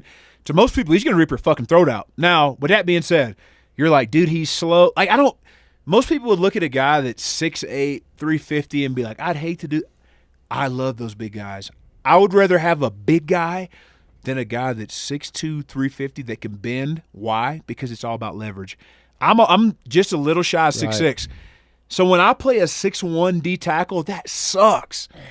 Because no matter how strong and what blah, blah, blah I am, if he's lower than me and he's worth a grain of salt, I'm not going to move him. Listen, size, I mean, it means something, but, like, size does not mean shit when it comes down to, like. Even fighting. Yeah. To a certain extent. Like, a lot of the guys that I want on my side in a bar down the street here, they're not 6'5", fucking. It's all my boys, dude. It's those guys that know how to fucking cut a jugular in 2.5 or whatever. Man. I'm telling you. Yeah. All right, Jaywalk. We're fucking burning through the time. Oh, dude, how long have we been going? 2:20. Holy shit. We're going to wrap it up. Let's but wrap her up. It doesn't mean that you can't come back here any fucking time, dude. This has been awesome. Real quick, before we jump off, are we having camera issues right now? No, I think the only thing we're dealing with is just a little less memory. Oh, on the card? Yeah. Really? Yeah, it's showing about 6 minutes and 11. Is it flashing? Yeah. Oh, it is? Yeah. Damn it. All right, cool. Well, let's wrap it up quick. But real quick before we let you go, what do you got coming up? What is the podcast still going? So the podcast is about to get up and rolling. Okay. Retired to Hunt. Okay, Retired to Hunt. Spotify, Apple Podcasts, all that stuff. You gonna have me as a guest? Like, I'm not retired or I'm not an avid hunter, but so Bobby's gonna be on soon. With that Okay. being said, the only reason why there's been a delay in production, I've had some things going on, and they're all corrected and everything's good. So there's gonna be an outpouring. we gotta talk about that next time. Listen, next time we come around, we bookshelf that motherfucker. Listen, we've got it on the bookshelf. A lot of crazy shit went on to me that shouldn't have happened, and we'll discuss those later. But with that being said, if you guys want to follow the point me, that go I've ahead, stopped to the point that I've stopped having Colorado Parks and Okay. Wildlife on the podcast. So now you guys kind of know what's going on. So Let's follow not that even up dive later. into that. Yep, Yeah. we'll follow that up later. But with that being said, there's some episodes coming along the way. Give me a follow at highcountry_jaywalk on Instagram. We got a couple videos out on YouTube as well. Just some like a bighorn sheep hunt. I mean, it's literally like 3 videos. I'm just getting it going, but I think it's the same name. What's But- your look up the YouTube real quick so we Yeah. can drop it properly. So see, they don't like me on there because I like to put my country Well, music on fuck that them, motherfucker. dude. See, I put copyrighted music on there and they don't like that Oh shit. no, let me help you with that. Please do. I can Please help do. you around that. Please like, just do. you need to buy the rights to some music. Like, dude, we get nailed all the time. Like, we might get nailed for some stuff here, but even on Sarah's, like the thing that I was showing you about the On the Mountainside, Yeah. this new series that we're doing. That like, please go and support anybody that's on YouTube. It takes a lot of work to even get monetized or make any sort of money from it. And it's not even about that. Like, if you appreciate the content that they put out, like Jaywalk or myself or whoever, just hitting the subscribe button means a lot, right? Because it's going to bring you up. But it's Retired to Hunt on Yep. Retired to Hunt. on Instagram. But is it Retired to Hunt on YouTube as well? Let's check it out. See there it. Fuck! I didn't know. Oh, that's your shit. Okay. Yeah. Keep going down. Let me see. See, and this is what I told you. Like, dude, they don't like my shit because of the copyrighted shit. I put my Hank Williams in there, man. YouTube has been. Oh yeah, it might be because Yeah, of the I put music. my Hank Williams No, in you there, can't. man. Yeah, that's where they got me. YouTube is all over that shit. Like, to the point, like, we had my buddy Bo on last week or 2 weeks ago, and we were talking about the Paralympics. Yeah. Right. Mhm. And we were sitting right here at this table, watching his video of him performing a gold medal goalie in the Paralympics on a Jesus. fucking sled. Right. Impressive. Who's a former Navy SEAL. Impressive. And we got copyrighted by YouTube, but I thought that it was so important to put in that I just left the copyright in. I was like, fuck it. We won't get monetized, but Fucking beautiful. So, Yeah. so we're trying to search it with Retired to Hunt right now, yeah. and we're having Just some difficulties. just search Josh Walker maybe. Let's see what that does. With Let's that see. being said, if you guys want to see the shit that I'm most up to date in, just follow me on IG. We're on IG, but okay. anyways, when you figure it out, here's what we're going to do. We're going to put live links in the show notes. Wherever you're listening to this right now, there will be a live link to Jaywalk's Instagram. There will also be a live link to Retired to Hunt podcast and your YouTube channel Beautiful. as well. So don't even listen for it and type it in. Just make it easy. Open the show notes. If you're on Spotify, Apple, YouTube, wherever, we'll have live links in there. So With that being said, guys, listen, man. All I'm doing is I'm putting out shit for everybody. Like, I do a shit ton of DIY public land shit. Am I saying I don't hunt private? Absolutely not. But what I'm saying is I'm just absolutely obsessed with hunting. I have been since a little boy. And all you're going to see is me doing a bunch of hunting and me bringing on some buddies and some guys I don't know. But some of them are buddies that I played the game with, or guys that I played the game with have referred me to these guys, and we talk hunting, and that's what it is. And it's real shit. It's not a bunch of sugar-coated shit. Hopefully you've seen from the 2 hours. I think or after however listening long, to this, and it's if like they're this far in, they it's know like- it's not sugar coated. it's like I try very, very hard to represent hunting the best I can, but at the same time, I'm also a very real motherfucker, and that's how do I say this? Not everybody's like that, and that's why I like listening to your shit, Bobby. You're a real motherfucker too. But like, if you listen to my stuff, I love having fun. I love killing animals because when I have a tag, I want to kill an animal. But like, if you just want to hear some real shit and hear some good time stuff. With that being said, we have some serious hunting conversation, but just hear some good time shit. Yeah, check my shit out, man. Well, I love you, brother. You're one of the realest Look, hey, motherfuckers I cheers, know. brother. I Cheers, always man. enjoy hanging out with you. Every time is a good time. Cheers, Derek. Thanks for being here. Cheers, buddy. We're on the Casamigos, man. Yeah, let's wrap it up on that note. The bottle's empty. Come on, man. Yeah. All right. That's what we do, man. All right. I love you guys. Thanks for listening. And, Thank you, Bobby. Thank you, brother. We'll do this again. It's been too long. We'll get you in here every other week or something. Let's All do right. it. All right, Jaywalk. Love you, brother. Love you too. All right. Thanks for listening to the Mountainside Podcast. If you haven't had a chance to do this already, please take a moment, follow, like, subscribe, or rate on whatever platform you catch the Mountainside Podcast at. If you'd like some more information on upcoming episodes, safety tips, access to all of our affiliates, and all the badass discounts that we get here at the Mountainside Podcast, check out themountainsidepodcast.com.